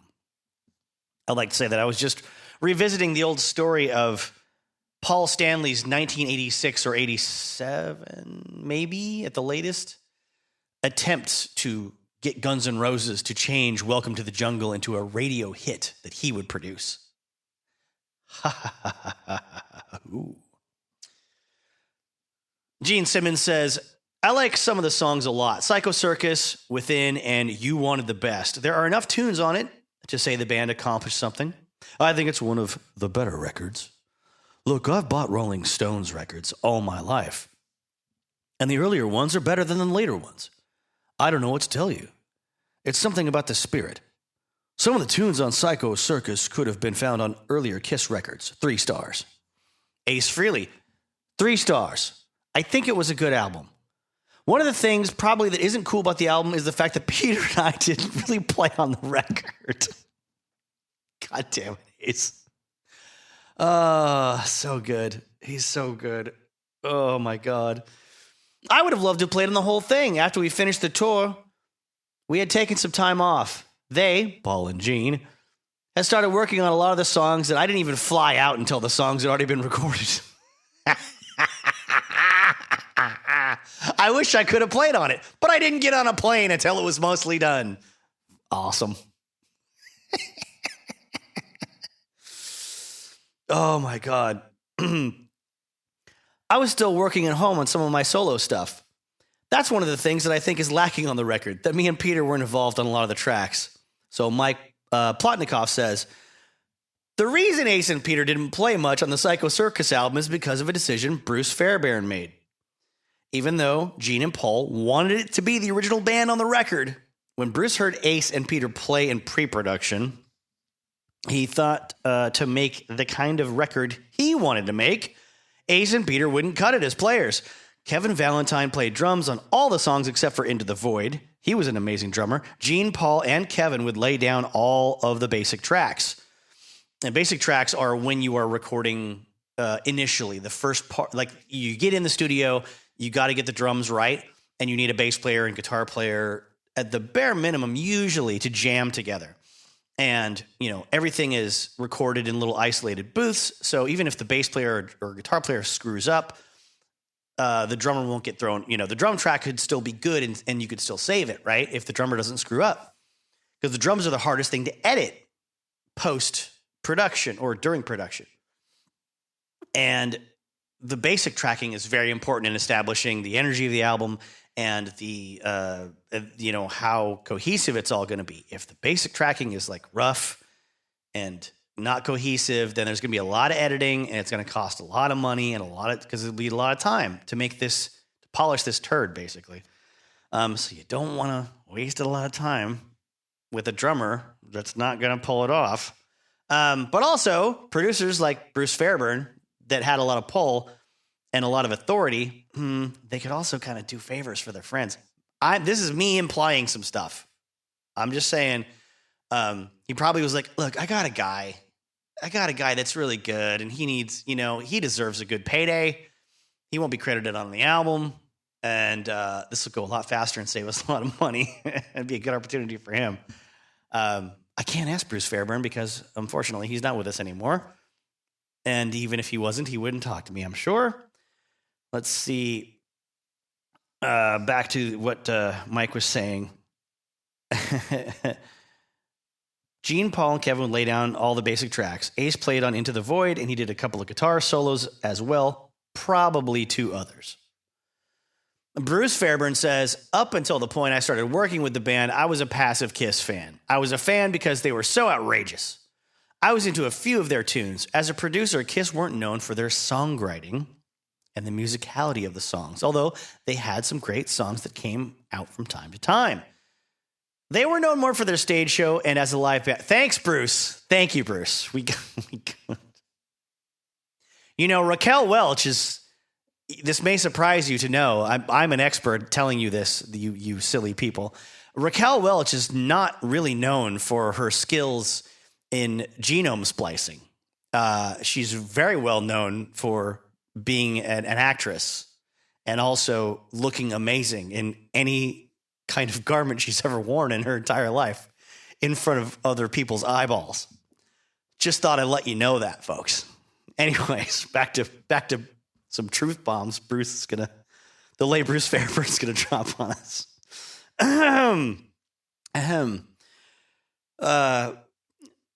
But now I'm a diehard fan. I've got the disease. I was really excited about doing a Kiss record because they're a legendary band. I tried to immerse myself in the Kiss world before we went in and did the record. The guys were right on the same page as I was in terms of how I like to make a record. You adapt to... Were you? Because I keep reading that you were cutting people out and Paul wasn't really agreeing with the way you approached the songwriting and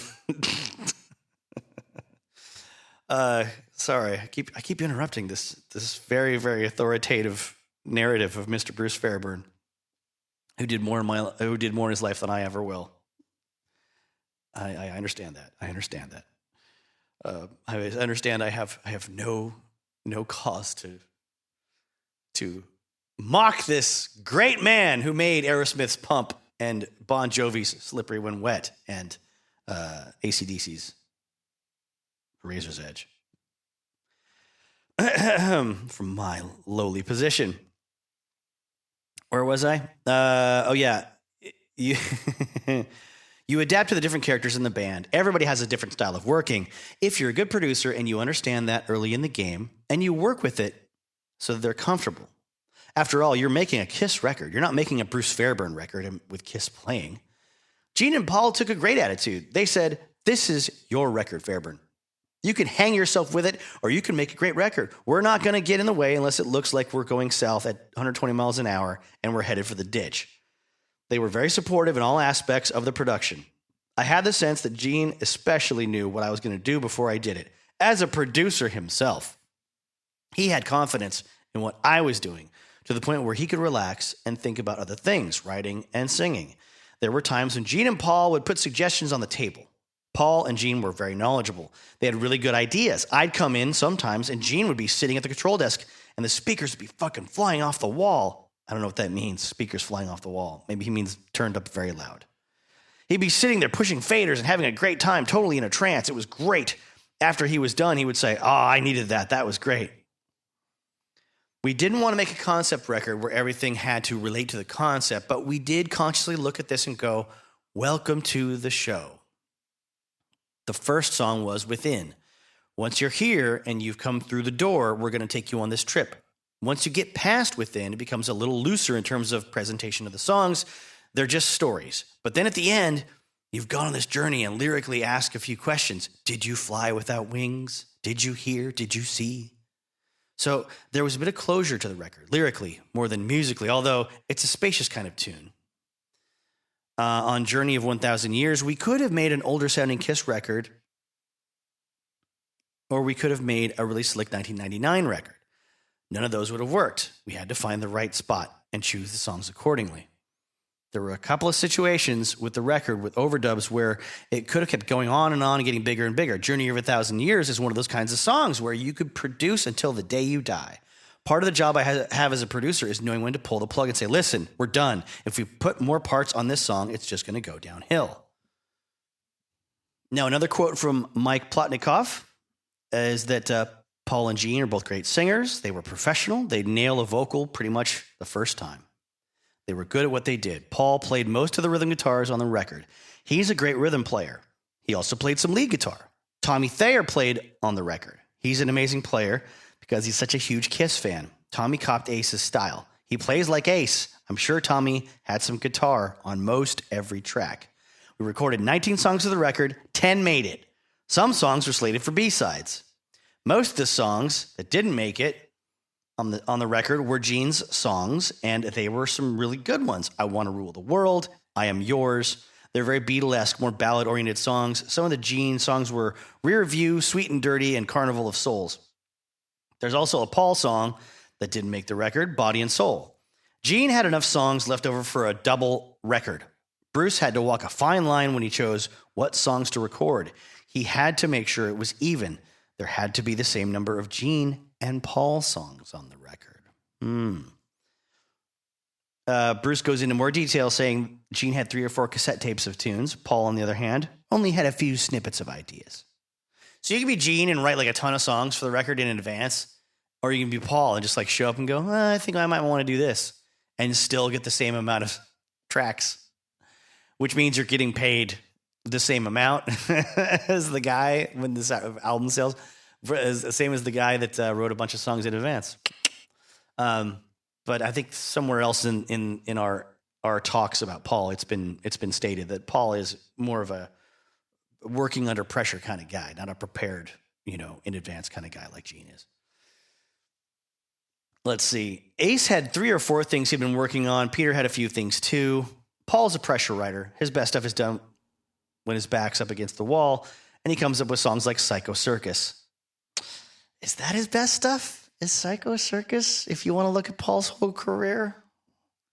I mean, that Maxwell House commercial was pretty fucking badass.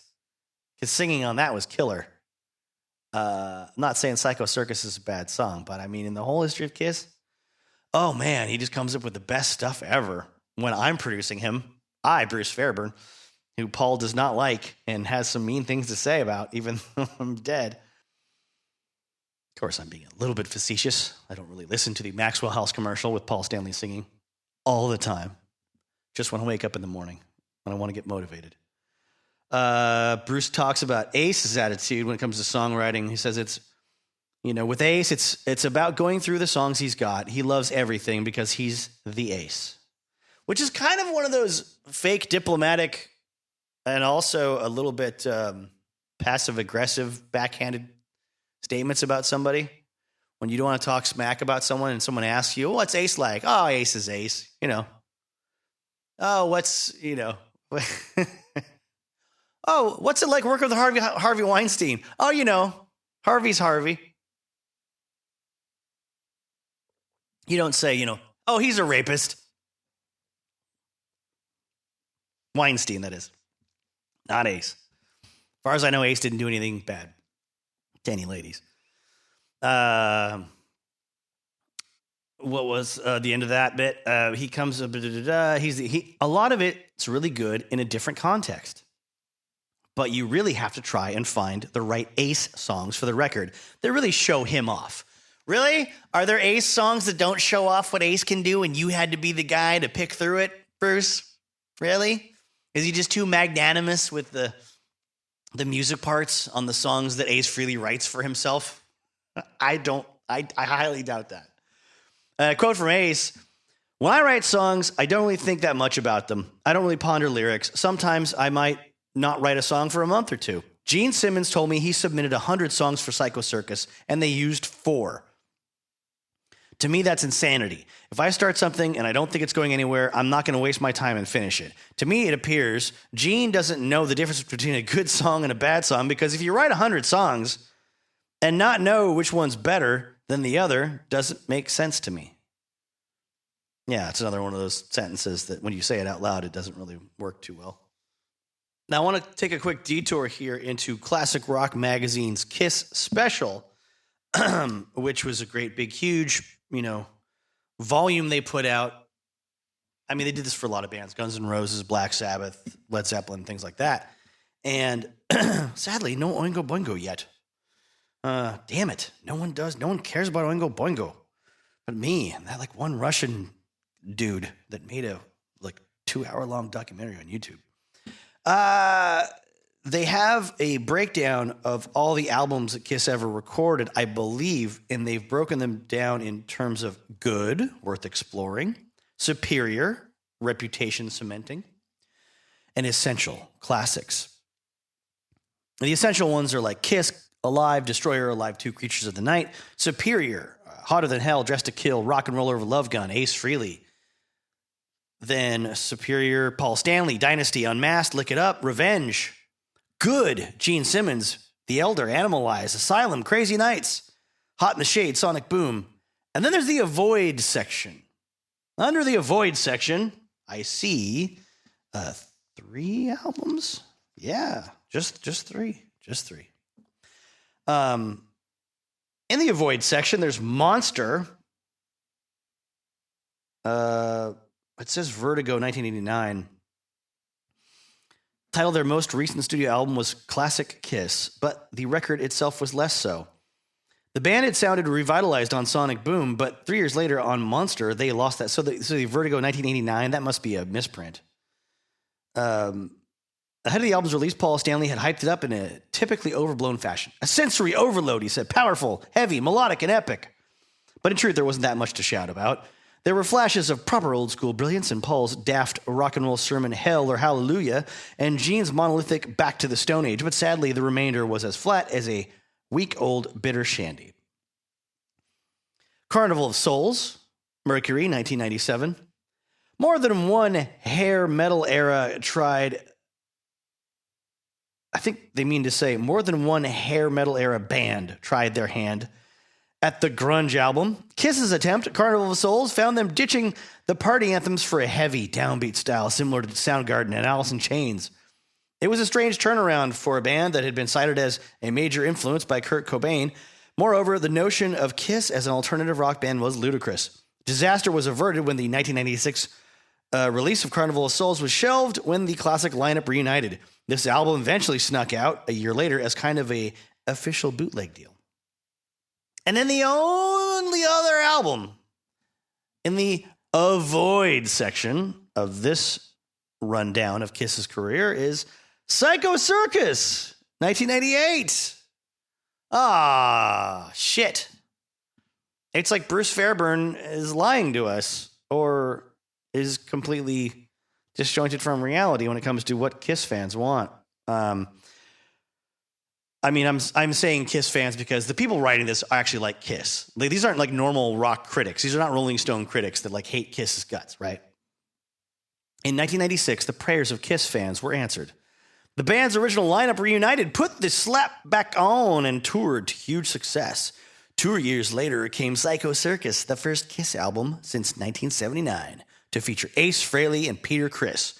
But all was not as it seemed. Criss played on only 1 track. Frehley on 2. Paul Stanley later admitted there was no real band.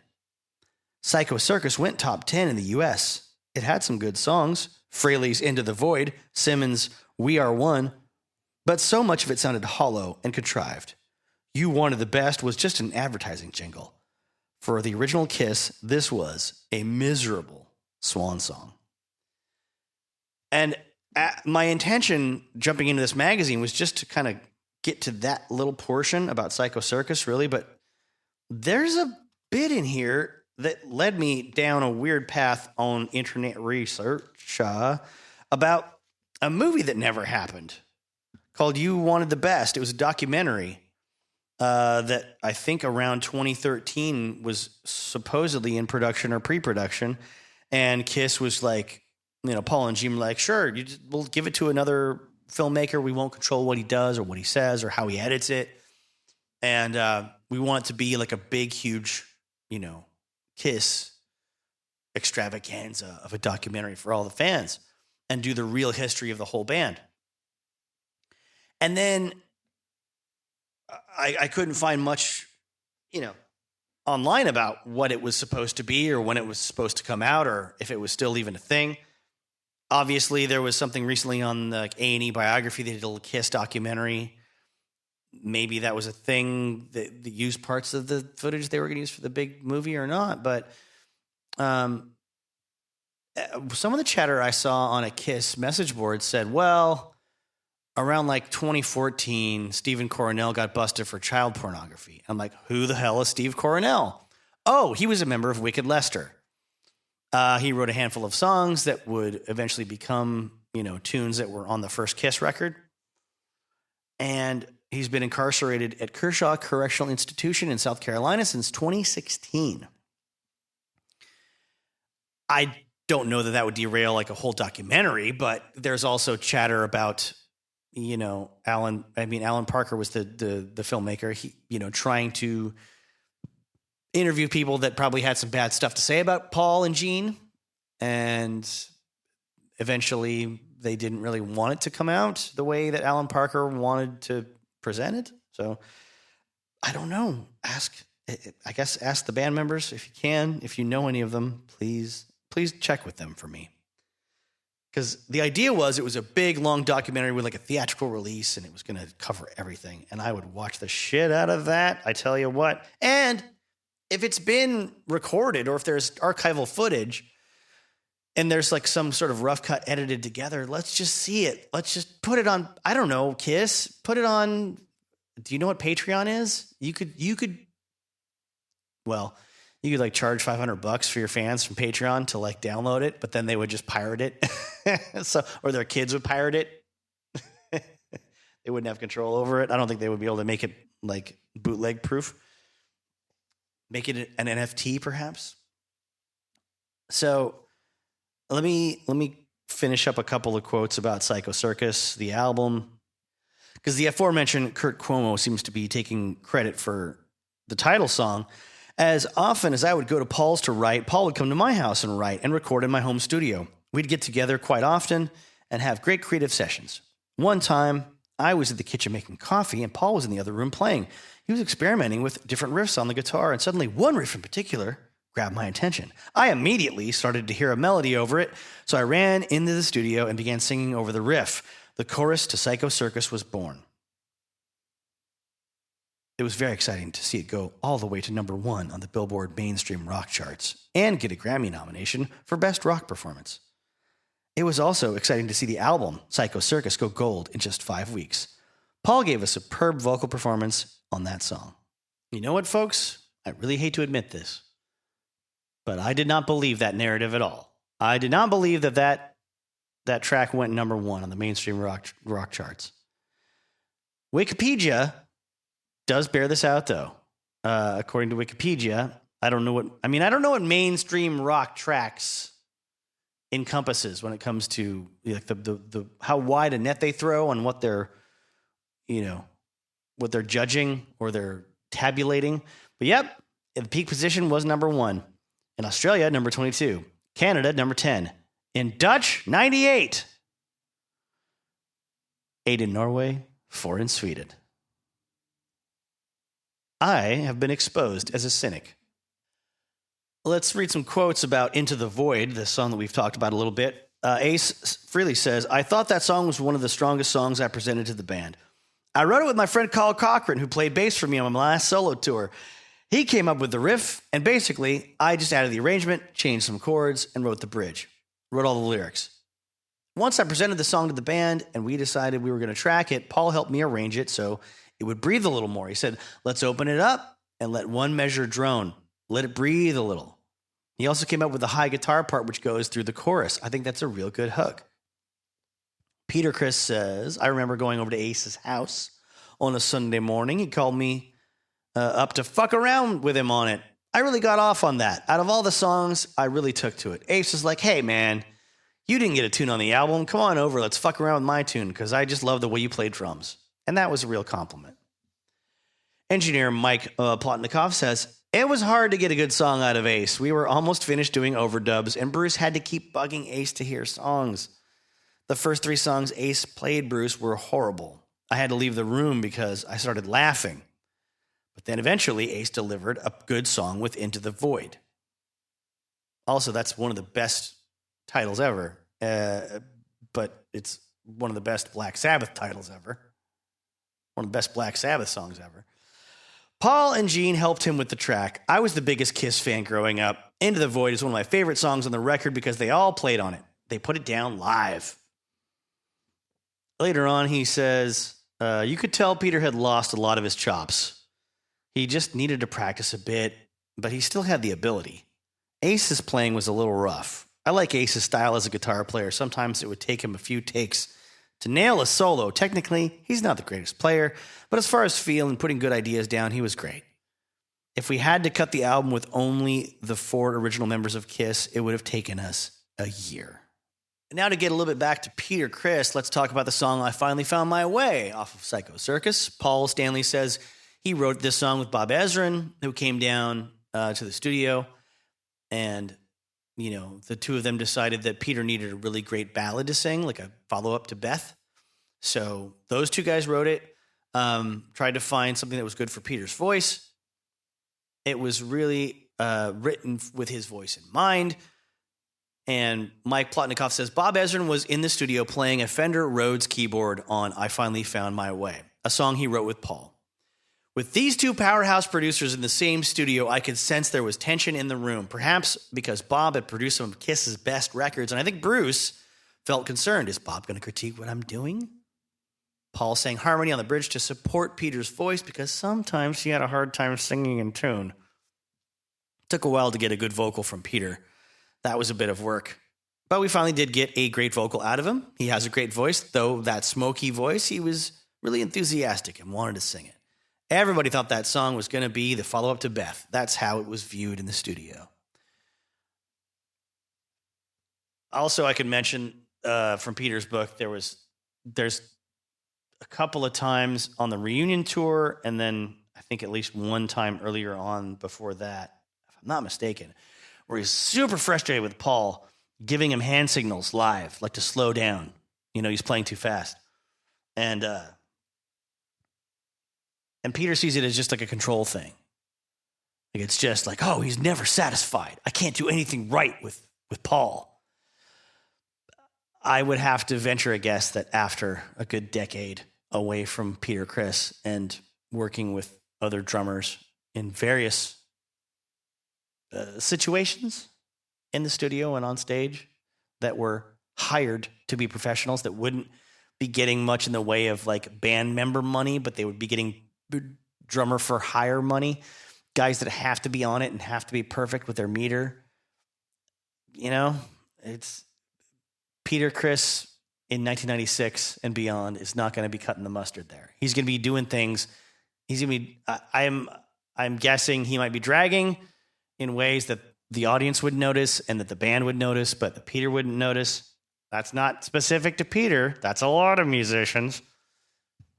But it's wild that by 1996, 97, 98, he's not playing with a click track in his ears. It's kind of industry standard for a lot of big, big name stadium or arena bands, or even theater size bands and club size bands, let alone ones that have like perfectly timed explosions and theatrical things going off.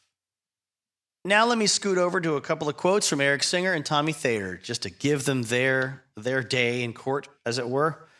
In an interview in the Classic Rock magazine compendium about Kiss. Some of the questions they have for him are kind of interesting. I'm not reading the whole thing, but one of them is, in 1992, you said, "Did you ever see the guy Hercules who held up the world?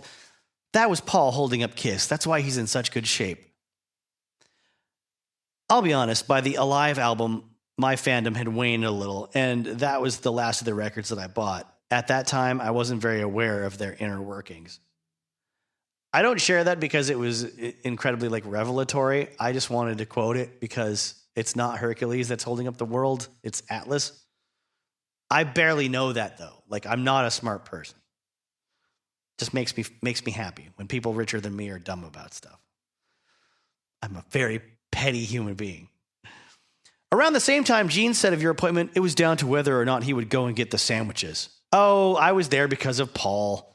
Even though I'd played on the record Revenge, I wasn't automatically going to join Kiss. He'd also played live with Paul on a solo tour at this point. You must have learned quickly about the Simmons-Stanley axis. Gene loves the sound of his own voice. We all know that, but nothing happens in Kiss unless Paul Stanley says it does. How did you deal with Peter Criss returning in 1996? I've never denied that it made me unhappy, but until you've worked in this business for a living, you'll never understand how it works. I never thought they'd do it. I didn't think Ace and Peter were capable of doing it anyway.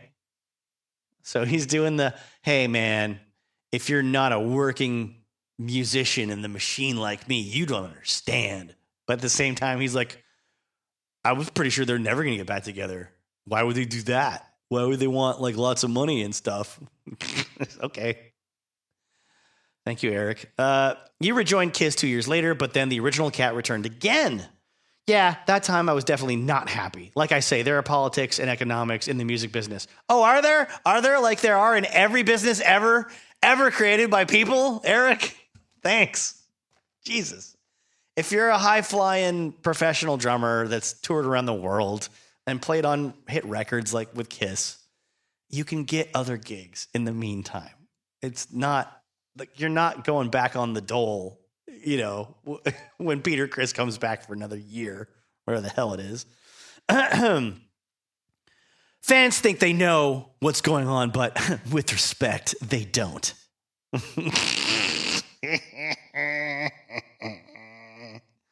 All right. I'll leave out the rest of it and jump to Tommy Thayer. Both of these are interviews conducted by a guy named Dave Ling. Let's see. After your original band, Black and Blue, split, you joined the Kiss organization in 1994. Gene said your responsibilities were everything that needed to be done, including painting Paul's house. Tommy says, I had to make a living. They hired me to be a photo editor, but I ended up doing a bit of everything. And I was paid very decently for my efforts. Finally, I became the road manager. Road manager. According to Peter Criss, butt boy. All right?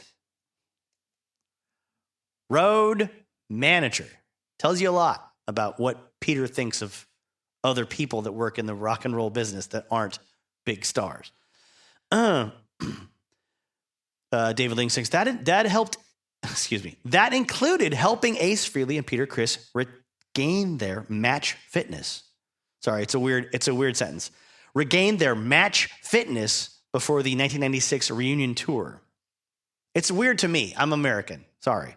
I think I see match and I think of a boxing match, but I assume this means, playing football. Yeah, I worked with them both on getting back up to speed, but I wasn't looking to be the new guitarist. Is it true that you'd once been ready to go on stage for an absent Ace? Yeah, outfit ready and guitar in hand. And he bowled up at the last second. It was a strange transitional time. Would you still describe Ace and Peter as friends of yours? Would you still? Did he ever? I don't know. They don't set a precedent for that. Tommy says, I don't think so. They were in a more modest state of mind when I helped them prepare for the tour, but their attitudes changed. They saw that I had a certain respect from Gene and Paul, and maybe after a while they resented me, especially Ace, who knew I was there to take over if necessary. Peter said some derogatory things about me too. He is the kind of guy he is. He's got a chip on his shoulder. Now, because this is a British-produced magazine, the poll quote is just, Ace and Peter resented me. Because if you're in the British press, especially the music press, you can take things and reword them out of context more regularly than I think American press does. Cut to anyone in the entire universe correcting me about what pieces of shit the American press are. I know they are. But I do still feel in the music press, the written, published press, that the Brits get away with a lot more dodgy ways of doing things. Because the actual words he says, are maybe after a while they resented me. They. Poll quote is, Ancient Peter resented me with lightning bolts around it. It goes back to something that Shane McGowan of the Pogues said. And I know all you Kiss fans must be huge Pogues historians, so I don't need to talk about who they are, because right? No. They're an Irish band. The first time they came to America and played some shows in New York, Shane McGowan said it was such a relief to talk to American journalists because they, for instance, knew who the fuck Charlie Parker was, and they didn't want to, they wanted to have a conversation with you about music. They didn't want to go through your diary and print it.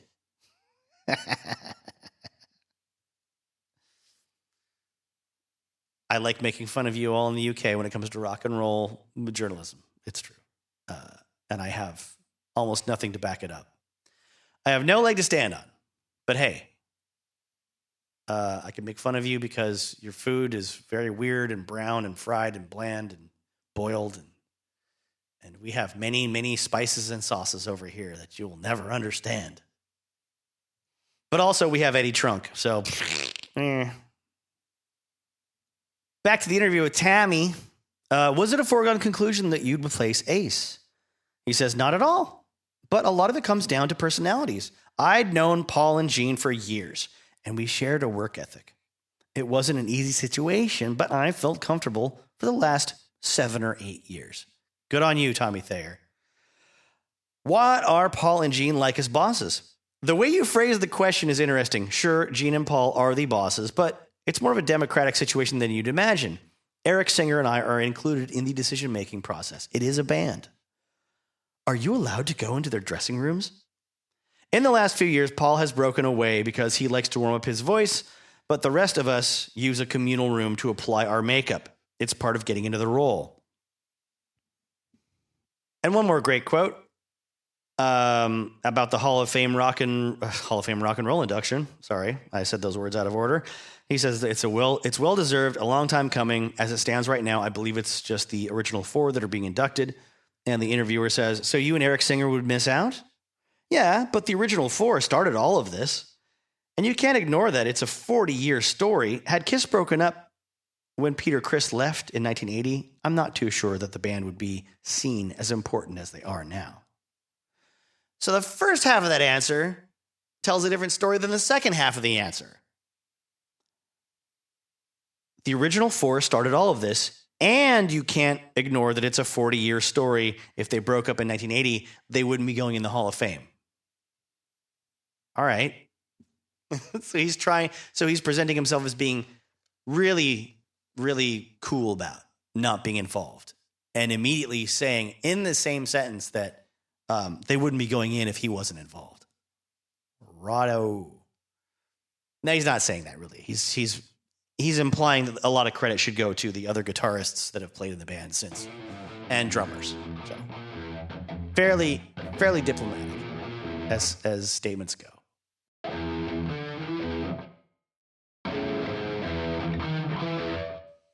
Well, thank you everybody for being here. This was a little way to break up, I guess, the flow of the heaviness of what I've been working on the history of rock and roll and film and rock and roll lately.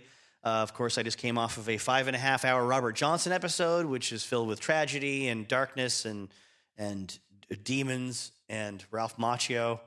And then I'm, getting deep back into Chris Cornell stories again. And I'm also getting into a lot of Little Richard stuff, which is tragic and weird in its own way, which is not to say that the dealings and the comings and goings of Kiss have not been tragic and weird in their way as well.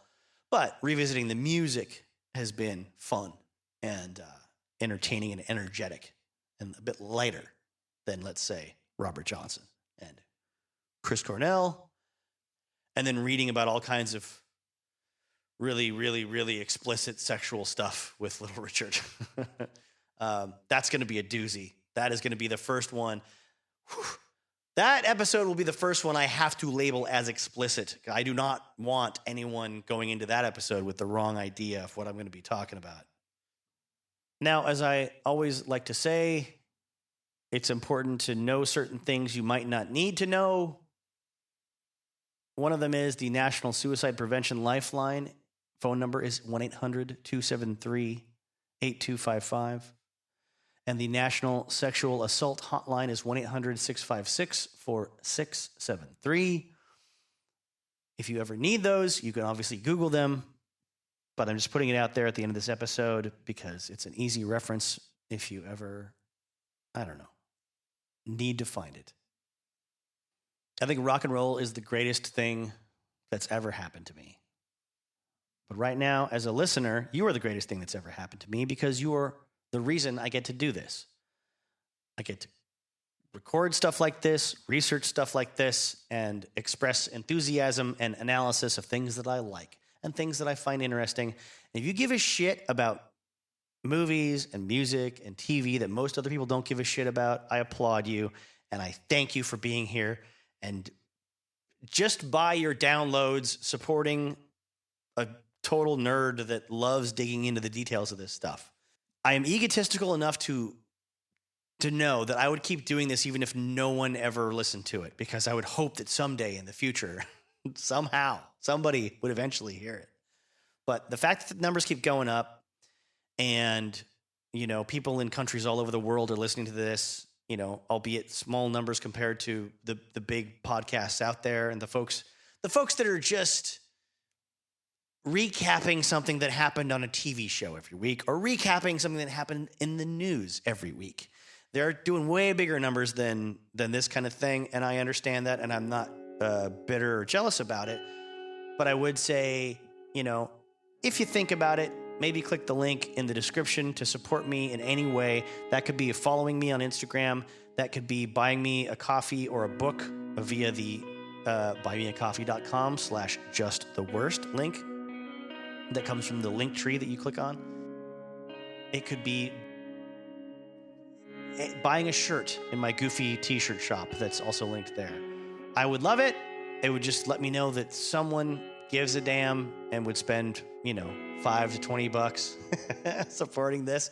They don't have patrons. I don't have ads. As of now, if you hear ads on this, it's not anything that I've decided or I've agreed to at this point in my life.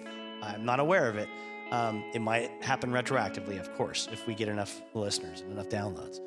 But, it beats me just like shouting at you on YouTube saying, smash that like and subscribe if it's part of the thing. Put a comment down below. I don't want it. I don't need anyone. I don't want any of your comments. I don't want to know what you think. I don't want to put that pressure on you to tell me what you think. Then again, if you want to tell me what you think, go on Twitter. I have a Twitter handle for this show that you can get into, and you can shout at me if you want. I'm not super active, so I don't get in like fights with people on a daily, weekly basis. Find me on Twitter at RockFilmRock. History of rock and roll and film and rock and roll. Thank you for listening. Thank you for giving a damn about anything besides yourself in this world, in this life. Thank you for loving music. Thank you for loving weird stuff. You absolutely deserve to be happy and content and loved and challenged and elated and well-fed.